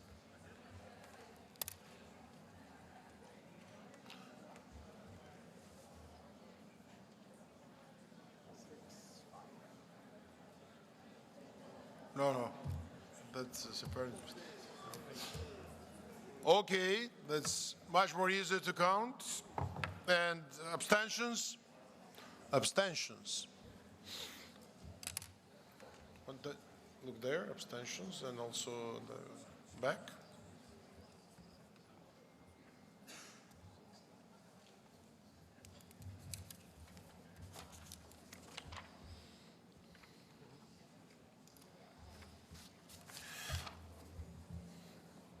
Thank you very much for, let's say, the supplementary item number 10, proposed by Ms. Moore on behalf of Congressman Hastings. So for 80, against 8, and abstention 17. So item is on the agenda and it's agreed and it's passed. So let's move to another one. Give me which one is that? Okay, so we'll now proceed with the consideration of compromise supplementary item 18, the role of national parliaments in preventing and combating corruption in the OSCE area, proposed by Mrs. Satterfield, Sweden, and Ms. Karalambidis from Cyprus, the principal sponsor and principal co-sponsor. We will now give floor to Sederfeld and to Irene Harlambidis. And thank you, first of all, for finding common language and putting forward this important supplementary item. Please, Margareta Sederfeld. Thank you, Mr. President, and colleagues parliamentarians. This supplementary item is, as Mr. President said, a result of two different supplementary items on the same subject, a work against corruption. And I would therefore like to thank Mr. Charalambidis from Cyprus, because we work together to make our common supplementary item. And we are both engaged in this highly important issue and have both written the resolution who received a high number of signatures. And I am very glad for this, because corruption, it's a problem. It's a problem, yes, it was a problem yesterday, and it's a problem today.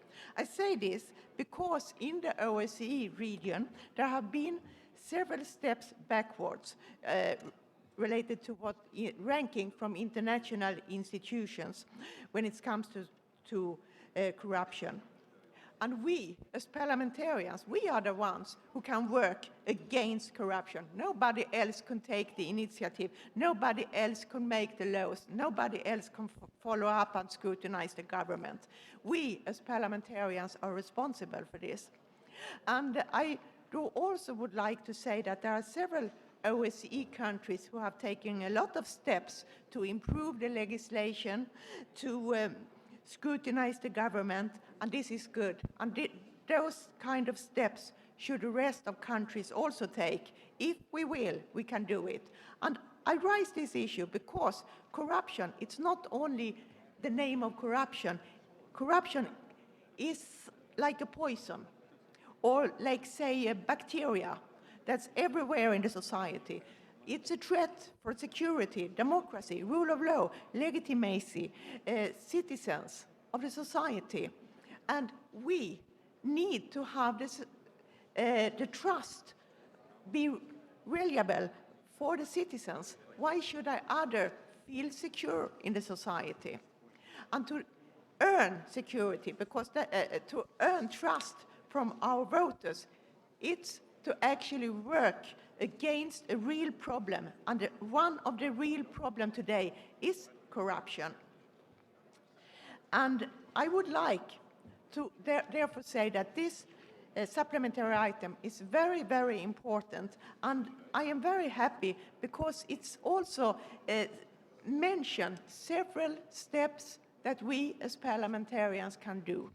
We shouldn't wait tomorrow. We should adopt this resolution today and start the work here in OSCE PA, but also everybody of us bring this issue with us home and continue the work there. We can make laws that promote transparency. We can follow up. We can scrutinize the government, and this is our responsibility once again. So by this, I say thank you very much for listening, and I really hope you will vote in favor of this, to adopt this supplementary item. Thank you very much, Mr. President.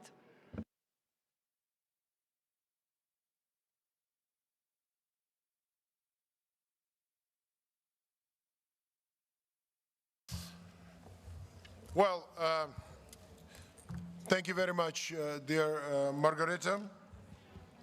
And Irene Harlambidis also did a good deal of this job and an important contribution.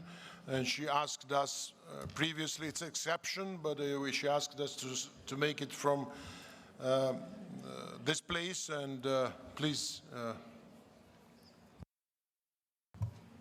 Thank you, Mr. President. I'd like to thank President Serradelli and Secretary General Montella for facilitating the whole process of drafting the compromise resolution. Thanks also to Mrs. Centerfeld. We work together, and it's good people work together and having common goals. Corruption has a way of magnifying the most pressing challenges we are facing. It undermines the legitimacy of democratic institutions, impacts upon the prosperity of our citizens, benefiting the few that have access to decision-making centers. It manipulates public opinion to serve the interest of those who control the media. It facilitates a host of other criminal activities. We have to admit, citizens do not trust institutions. Our common aim, therefore, must be to win back this lost trust and to stop shattering it through scandals that surface in one country after another. Whoever doesn't admit this is in denial of reality. The biggest challenge arises when those appointed to combat corruption are actually corrupt themselves. Our battle against corruption then becomes much more difficult. Taking from experience, I can confirm that not many will side with you when your political existence is threatened, because the constant effort of a corrupt system is to silence those few who seek its dismantling. The effort to silence those voices follows an established pattern. Firstly, they try to cast doubt on what you say, to humiliate you, and turn public opinion against you, using their power and influence. If you find the courage to insist, vindication does come. But what is the price? Some of us have had to sacrifice a lot. Having been threatened, some have compromised with living under police protection. Some have, oh my God. You know, I'm very sentimental about this because I've been through tough times. A compromise which makes everyday life extremely difficult, not just for us politicians, but for our families, for our children. However, I have to admit that in all my endeavors to combat corruption, I have found strong support by institutions in Cyprus, such as the Office of the Auditor General and of the Attorney General, but also from international bodies such as GRECO. I must thank them for that. Due to a system of particularly rigid separation of powers in Cyprus, when revelations concerning possible conflicts of interest in the judiciary surfaced, the difficulties I faced in dealing effectively with the issue left me with no option but to refer to GRECO. They responded immediately and positively. Of course, it's up to us to actually implement their suggestions. Political will is there. It remains to be seen. As a result of these experiences, in the resolution you have at hand, we could not but include provisions recognizing that in our fight against corruption, our citizens are of utmost significance. That's why in all parliaments, legislation on the protection of whistleblowers must be guaranteed. In my own parliament, I submitted a relevant private bill. We also focused on the role of our parliaments. Incompatibility and conflicts of interest of MPs must be regulated, and relevant obligations must be coupled with sanctions when breached. A high level of transparency should also be ensured with regard to lobbying activities, within parliaments.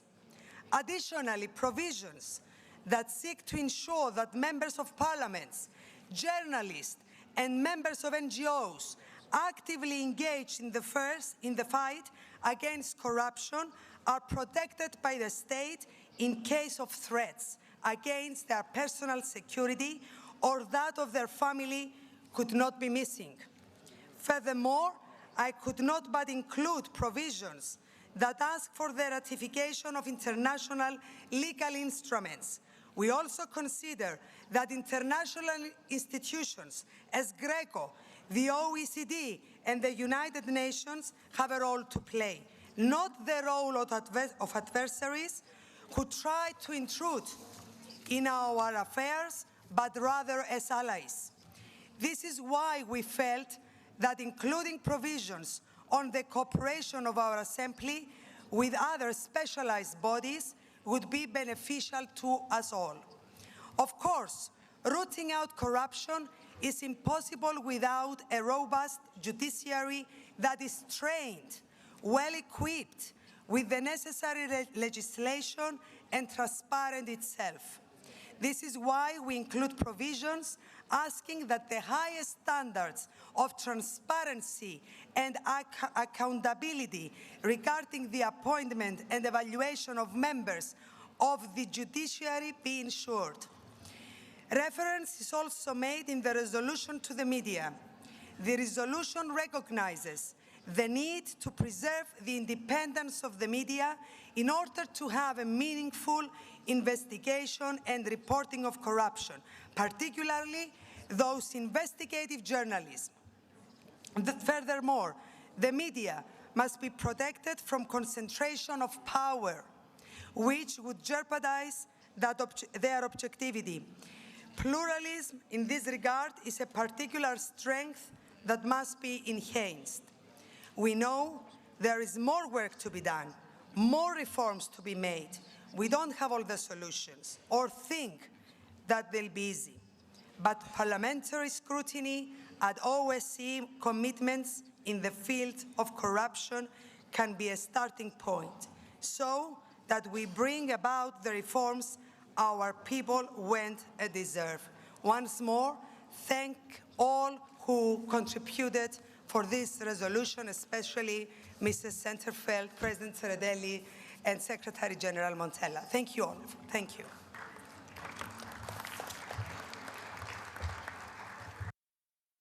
Thank you, dear Irene.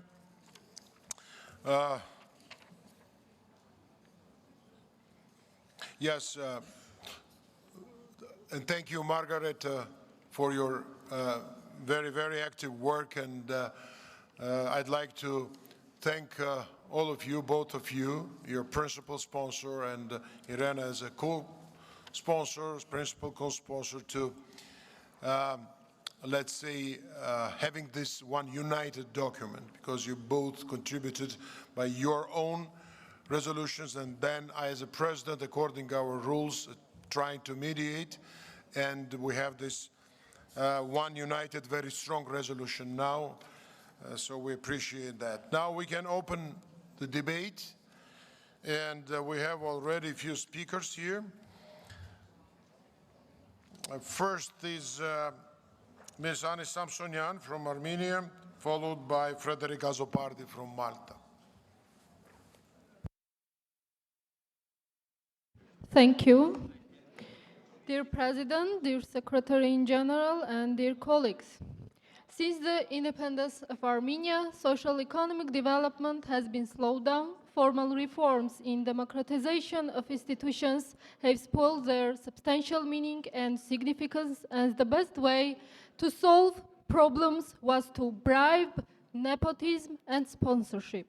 In this condition, all institutional reforms were naturally useless, because the top-down or bottom-up corruption in the state system remained impunity, and even more, it was encouraging to act in that way.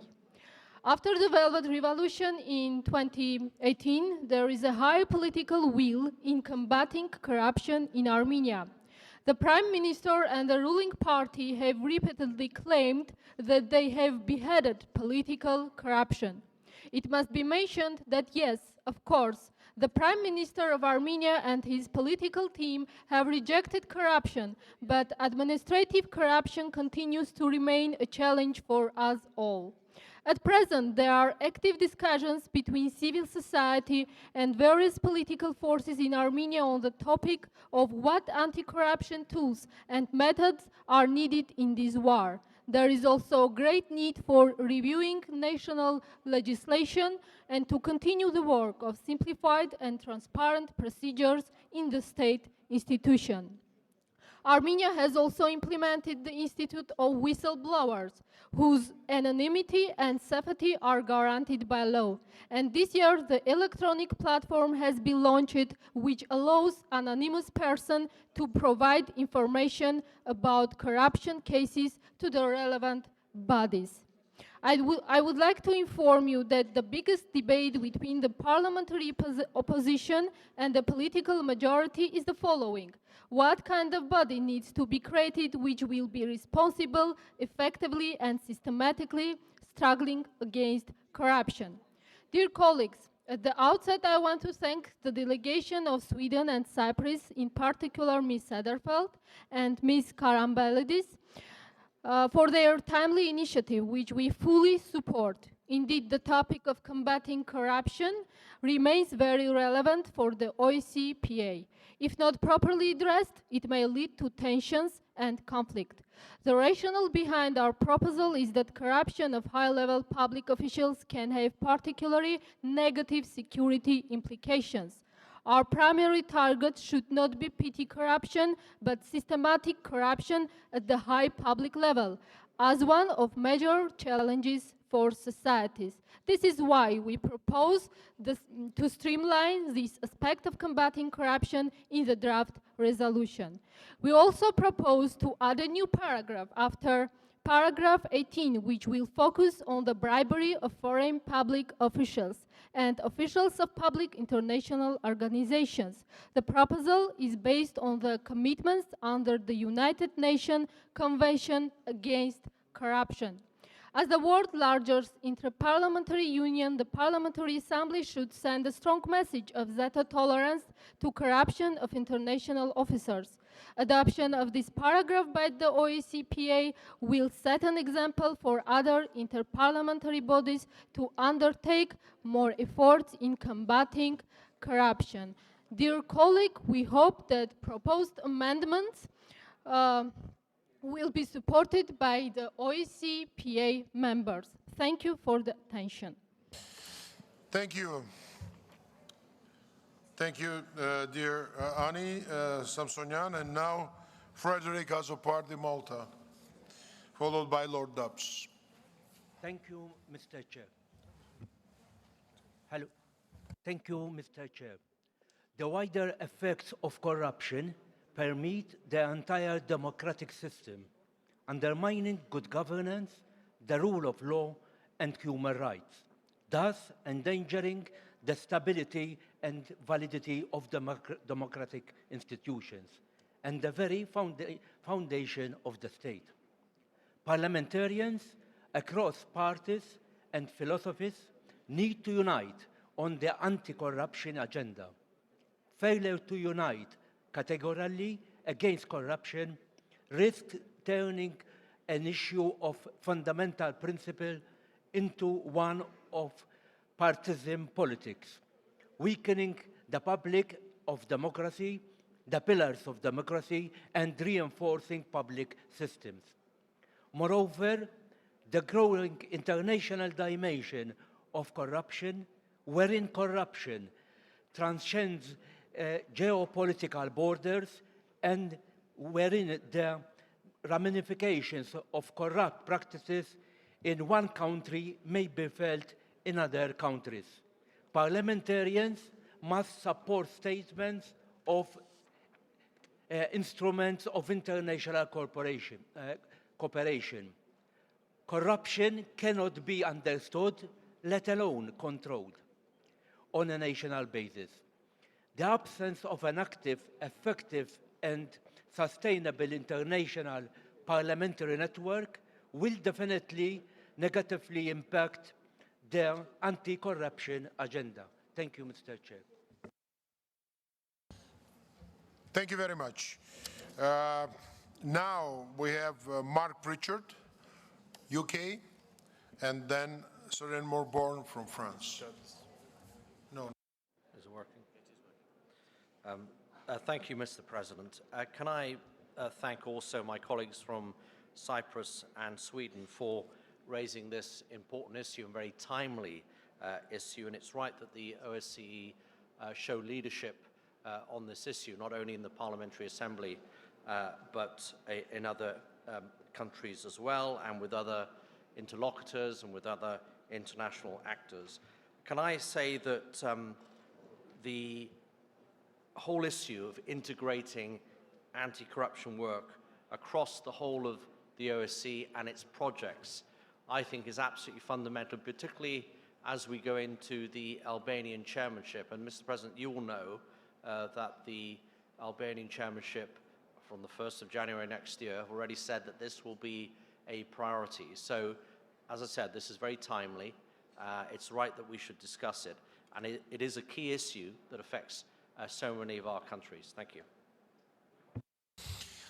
Thank you, dear Mark. Now, please, Soren Morborn. Merci, Monsieur le Président. Je voulais saluer le travail de nos deux collègues Margareta Sederfeld et Irène Charalamambides de Chypre pour cette très belle initiative. Reparler un petit peu de la journée que l'ONU a organisée le 2 novembre pour la journée contre les crimes contre les journalistes, puisque 90% de ces crimes sont perpétrés dans des contextes d'enquête anticorruption. Redire que Forbidden Stories est une entité internationale qui reprend les travaux des journalistes assassinés, comme ceux de Daphne Galizia à Malte, et que le hashtag Truth Never Dies est à utiliser aussi souvent que possible. Il est très important que, individuellement et collectivement, nous luttions contre la corruption, que les institutions existent, mais surtout que les saisines et les condamnations existent, car la Cour de justice, comme le cerveau, ne s'use que si on ne s'en sert pas.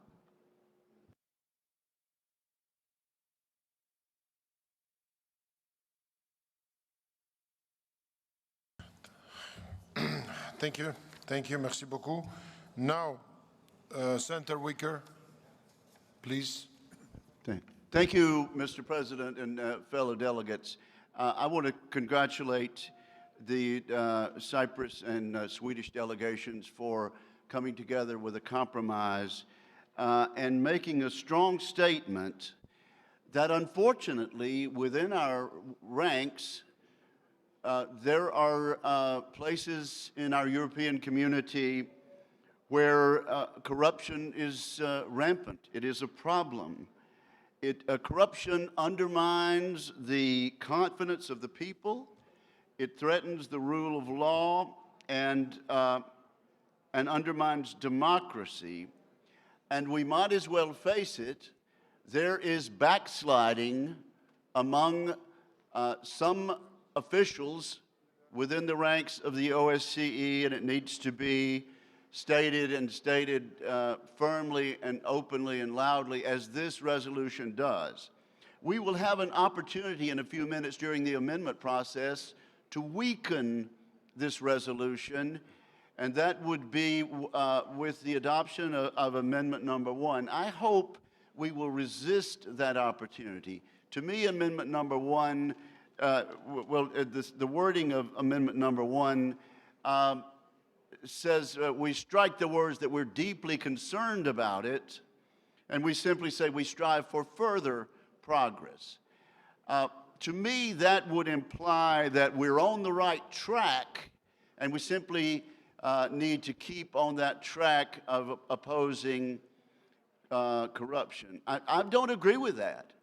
I am deeply concerned. I think the authors of this resolution both of these outstanding delegates to the Parliamentary Assembly are deeply concerned, and we need to make that statement to suggest that things are headed in the right direction and we just need continued progress would, in my mind, weaken the resolution. I hope we'll not do that. This is a strong statement that needs to be resoundingly made by the Parliamentary Assembly.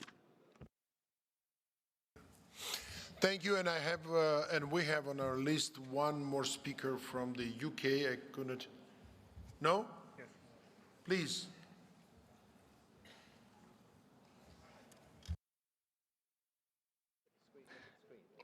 It's Nigel Mills from the UK delegation. I join in the great praise to the co-sponsors for their work on this important item and recognise the very great issues that corruption causes, and it undermines all the efforts of the OSCE in trying to develop strong societies around our area.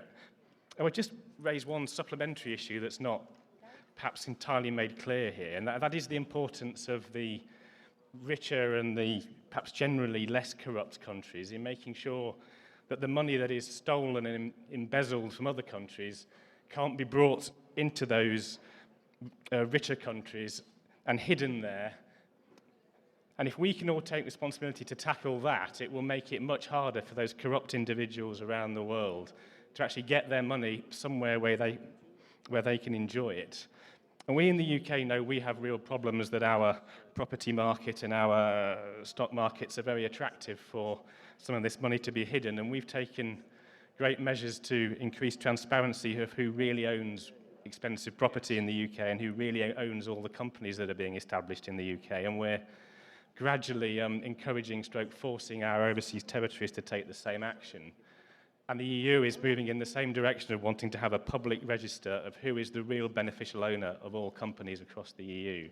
But there are some other powerful countries and members of this body that perhaps don't have the same levels of transparency across all their regimes. And I would hope we could all commit here in supporting other countries in taking real measures to tackle corruption, that we would make sure all our houses are clean and that we have all the measures in place to make sure that any dirty money that gets into our economies can be rooted out and returned to those who it really belongs to. Thank you. Well said. Thank you very much. With this, we concluded all the speakers' let's say, interventions. Our list is exhausted. And now I'd like to ask Margareta Zederfeld and then Irene Haralambidis, if they'd like to respond to speakers and to ideas that our distinguished members, they already raised. Please, Margareta Zederfeld. Mr. President, first of all, I would like to say thank you to all colleagues here who have been positive for this supplementary item. And just as mentioned here from several of the speakers, is that corruption is a poison for the whole society, and we need to act. But I would like to also to underline that corruption, it's not an issue for a wealthy or not wealthy country. It's not an issue for a developed or not developed country. It's everywhere.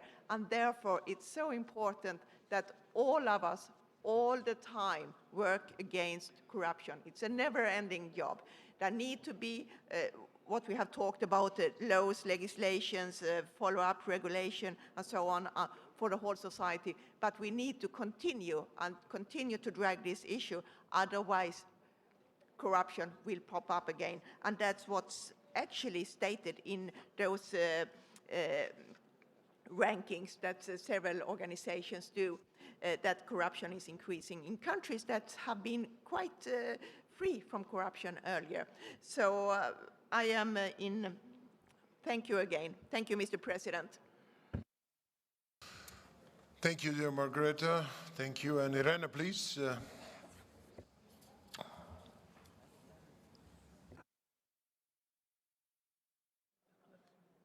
Okay.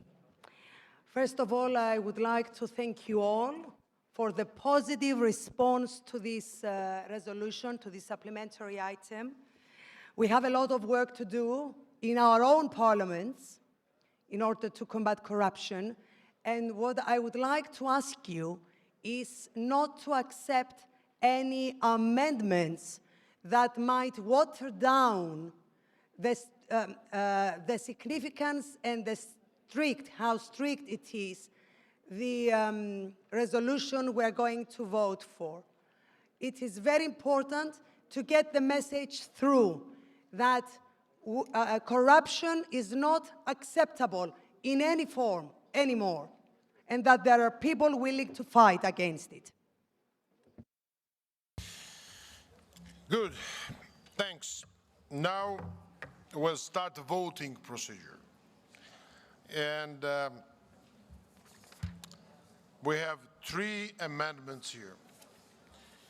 So our suggestion is to start by provisions, provision by provision, and then we'll vote, for the amendments. So we have amendments to the paragraph 4, in the paragraph 4. So I'd like to remind the members that under Rule 22 of the Rules of Procedure, the only members who may speak are the mover of the amendment or another member in favor, 1 member opposed, and the principal sponsor of the supplementary item, in this case, Ms. Sutherfeld and Ms. Chara Lambidis. So,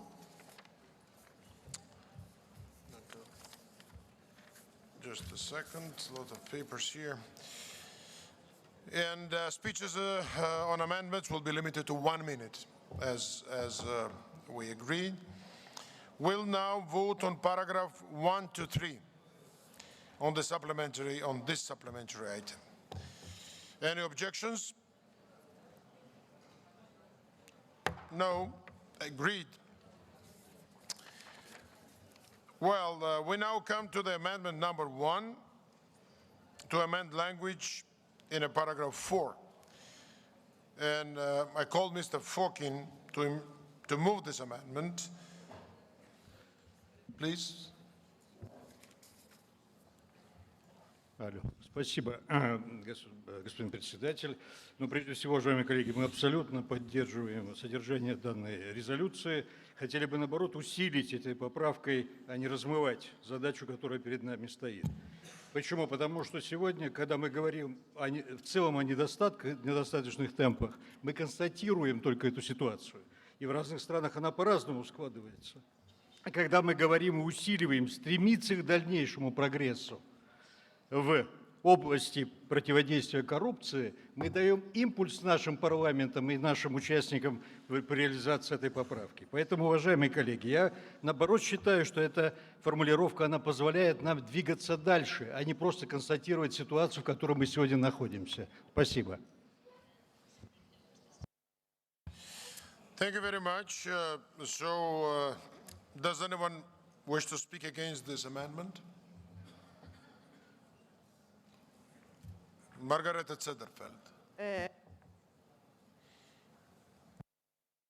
Yes, I think the draft resolution, as it is very clear, and I am in favor of the draft resolution. Thank you very much. Thank you, Irene.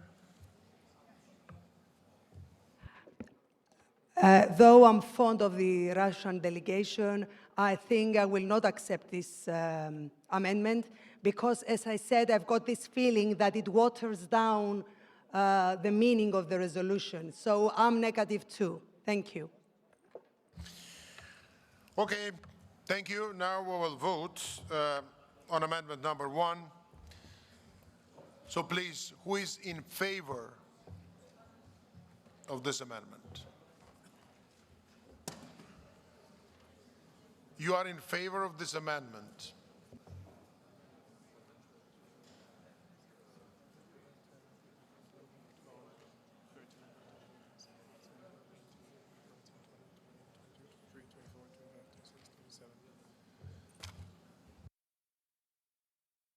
Okay, thank you. Who is against? Yeah, it's apparently.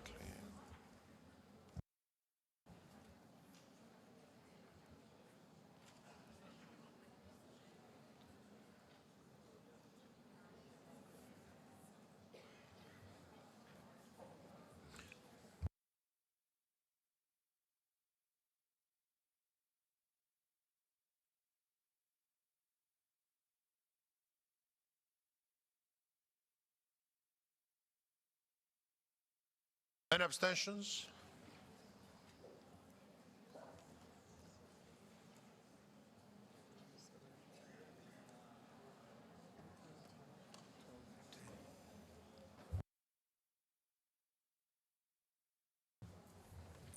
Okay, well, the results are 27 for, in favor, 82 against, 10 abstentions, so it's defeated. Now we'll vote on paragraph number 4, not amended, separately. So who is in favor?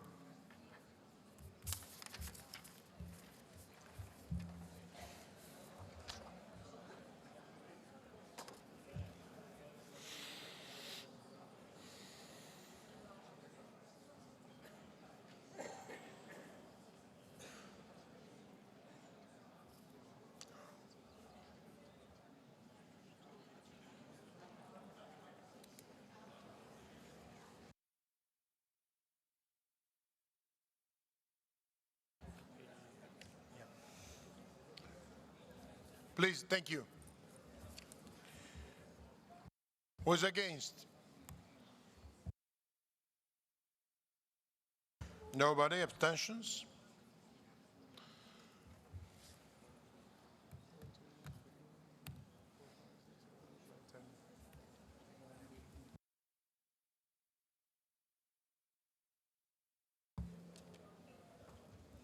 It's 88.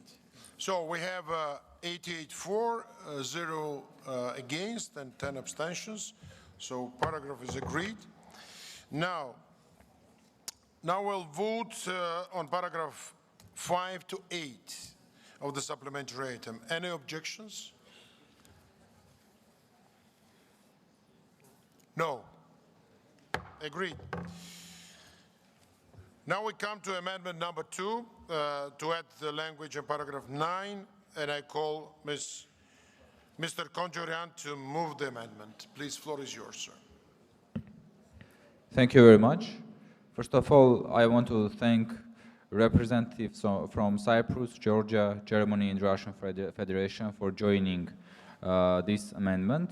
And I will be very brief, and I think that when we speak about anti-corruption activity and struggling against corruption, it's very important always to mention that we mean especially corruption in high-level public officials, because when we speak only about the small corruption and corruption in the small level, but we ignore corruption in high level, it will not bring to final and real results. So that's the rationale of my amendment. Thank you.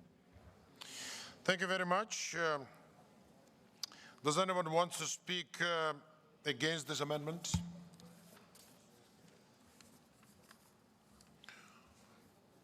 Please, Margareta. Thank you very much, Mr. President. Yes, I speak against it. First of all, of course, the corruption on governmental level, on high level in the industry, the companies, is of course the worst one, and that's what we should work on. But it's also in the whole of society. If there is corruption on, for example, let me say, a police who take bribes to not make a fine. It's bad. It's really bad. It's not the top level, but it's bad for the society. Just as bad when the minister gets some money to give a certificate to somebody. A society with no corruption, that's what we should strive for. And we shouldn't talk about small or big corruption. We should talk about limited, stop, ending corruption. Thank you. Well, Irene, please. Irene Kalamadidis. Mr. President, I consider very important this amendment of the Armenian delegation. I have co-signed it, to be honest. And the reason is that I believe that officials, they have a great responsibility.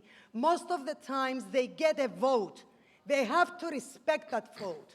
They make the decisions. They vote the laws. So in this case, we have to be 3 times more strict with the officials that are corrupt. In this case, I beg you all, accept this amendment of the Armenian delegation. Vote for it, please. Well, that's a real democracy. So we have 2 authors and different opinions. This is democracy in action. Let's see what will be the result. So, but intentions are very good. We understand it from both sides. Let's then vote for this amendment. Please be prepared for voting.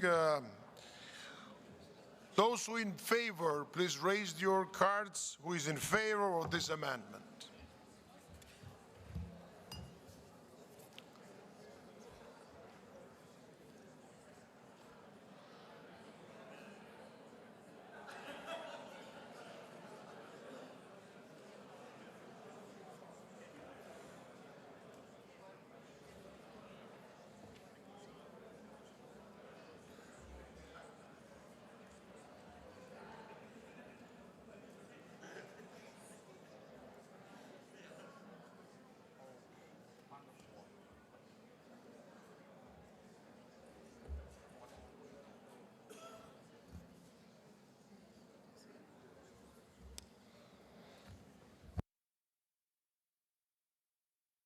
Who is against?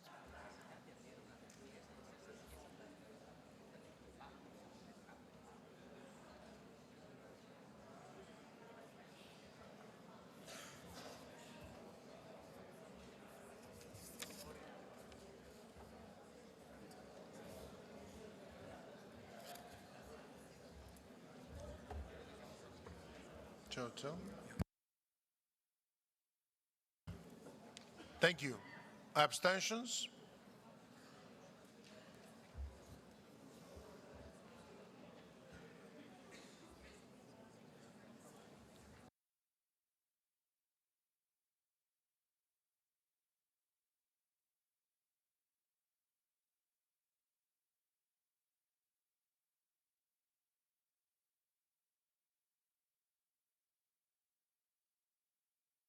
Well, so 71 in favor, 41 against, abstentions 8.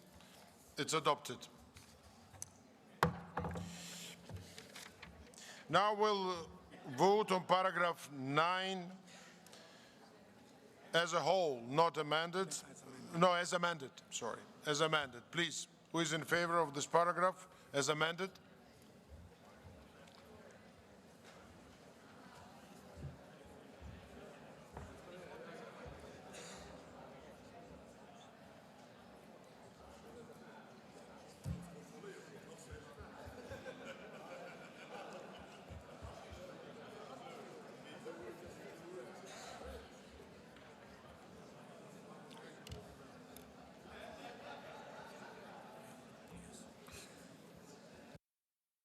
Thank you. Who is against?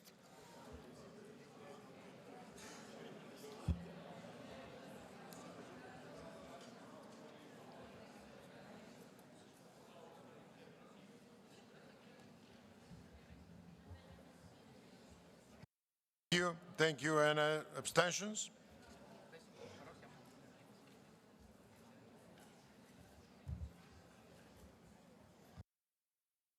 Okay. Give me this.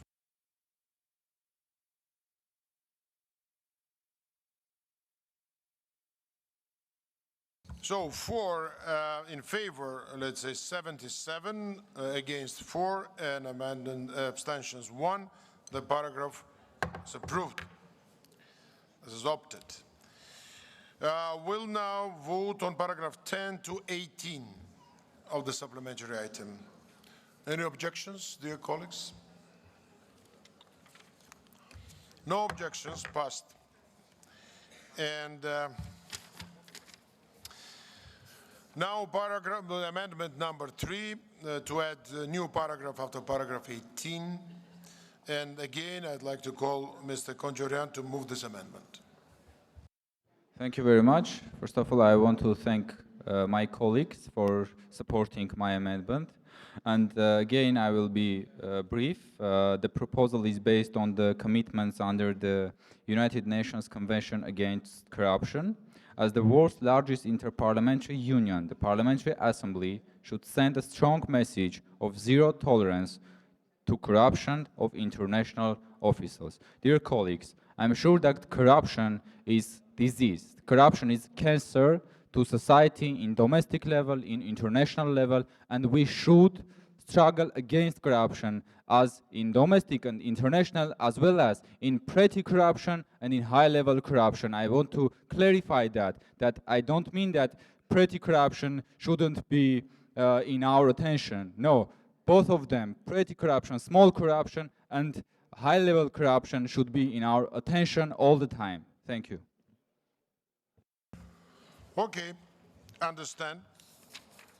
It's clear. Now, I call Margareta Zederfeld and Irene again for their responses, please. Thank you very much, Mr. President. I am in favor of the amendments. I think it strengthens the supplementary item. Thank you very much. Thanks, and co-sponsor, please. Yeah. Irene? Of course I'm in favor. Did you have any other opinion about it? Good, good, good. Okay. Well, now let's vote then, if you agree. And no many objections here. Who is in favor? Maybe it's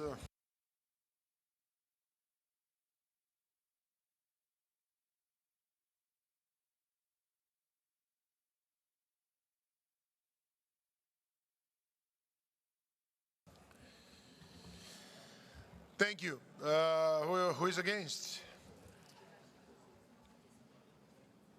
Only one against? No, no against. Nobody is against. And abstentions? No abstentions. So unanimously was adopted. Yeah.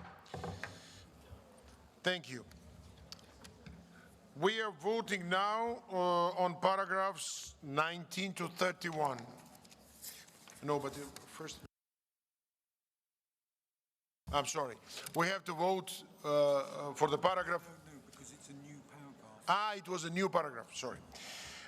Now paragraph 19 to 31 of the supplementary item, like in this package. So, any objections? No objections. Very good. And now, what is left is to vote on the supplementary item as a whole, as it was amended. So, dear colleagues, who is in favor? Please raise your. Oh, it's mine too here.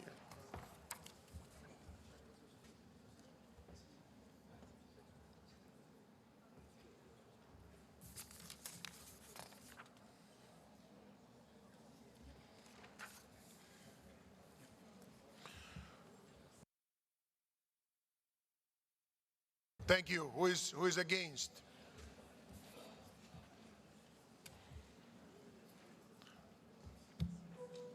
Nobody is against. Abstentions? No abstentions. Unanimously agreed. Congratulations. I'd like to once again congratulate Margareta and Irene for this very important resolution, and I hope that we will strengthen our battle, for the against corruption, of course, and it will be a good motivation for parliamentarians.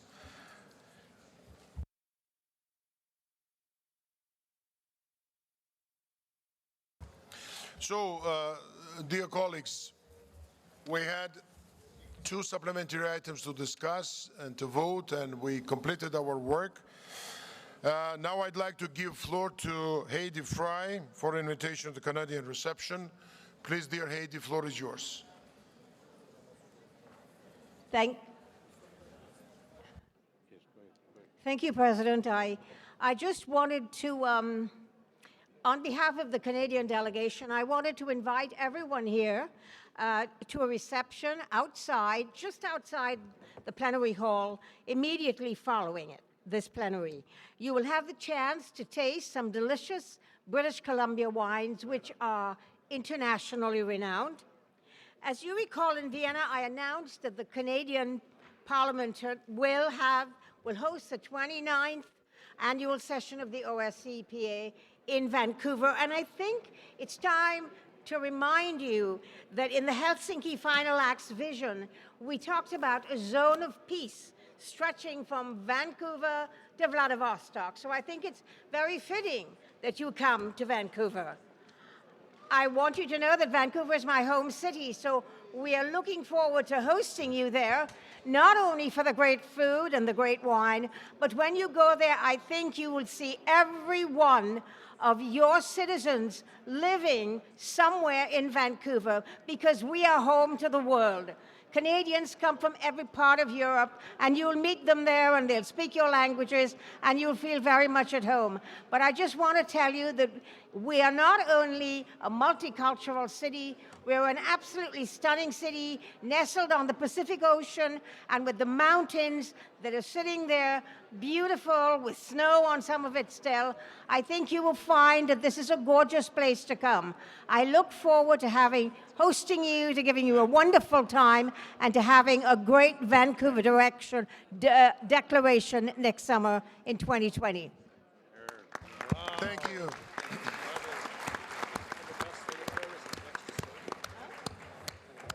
Thank you very much, Heidi. It was a great end of this session. Thank you very much, dear colleagues, for your contributions, active work, and let's go to this reception and taste Canadian wines and some food.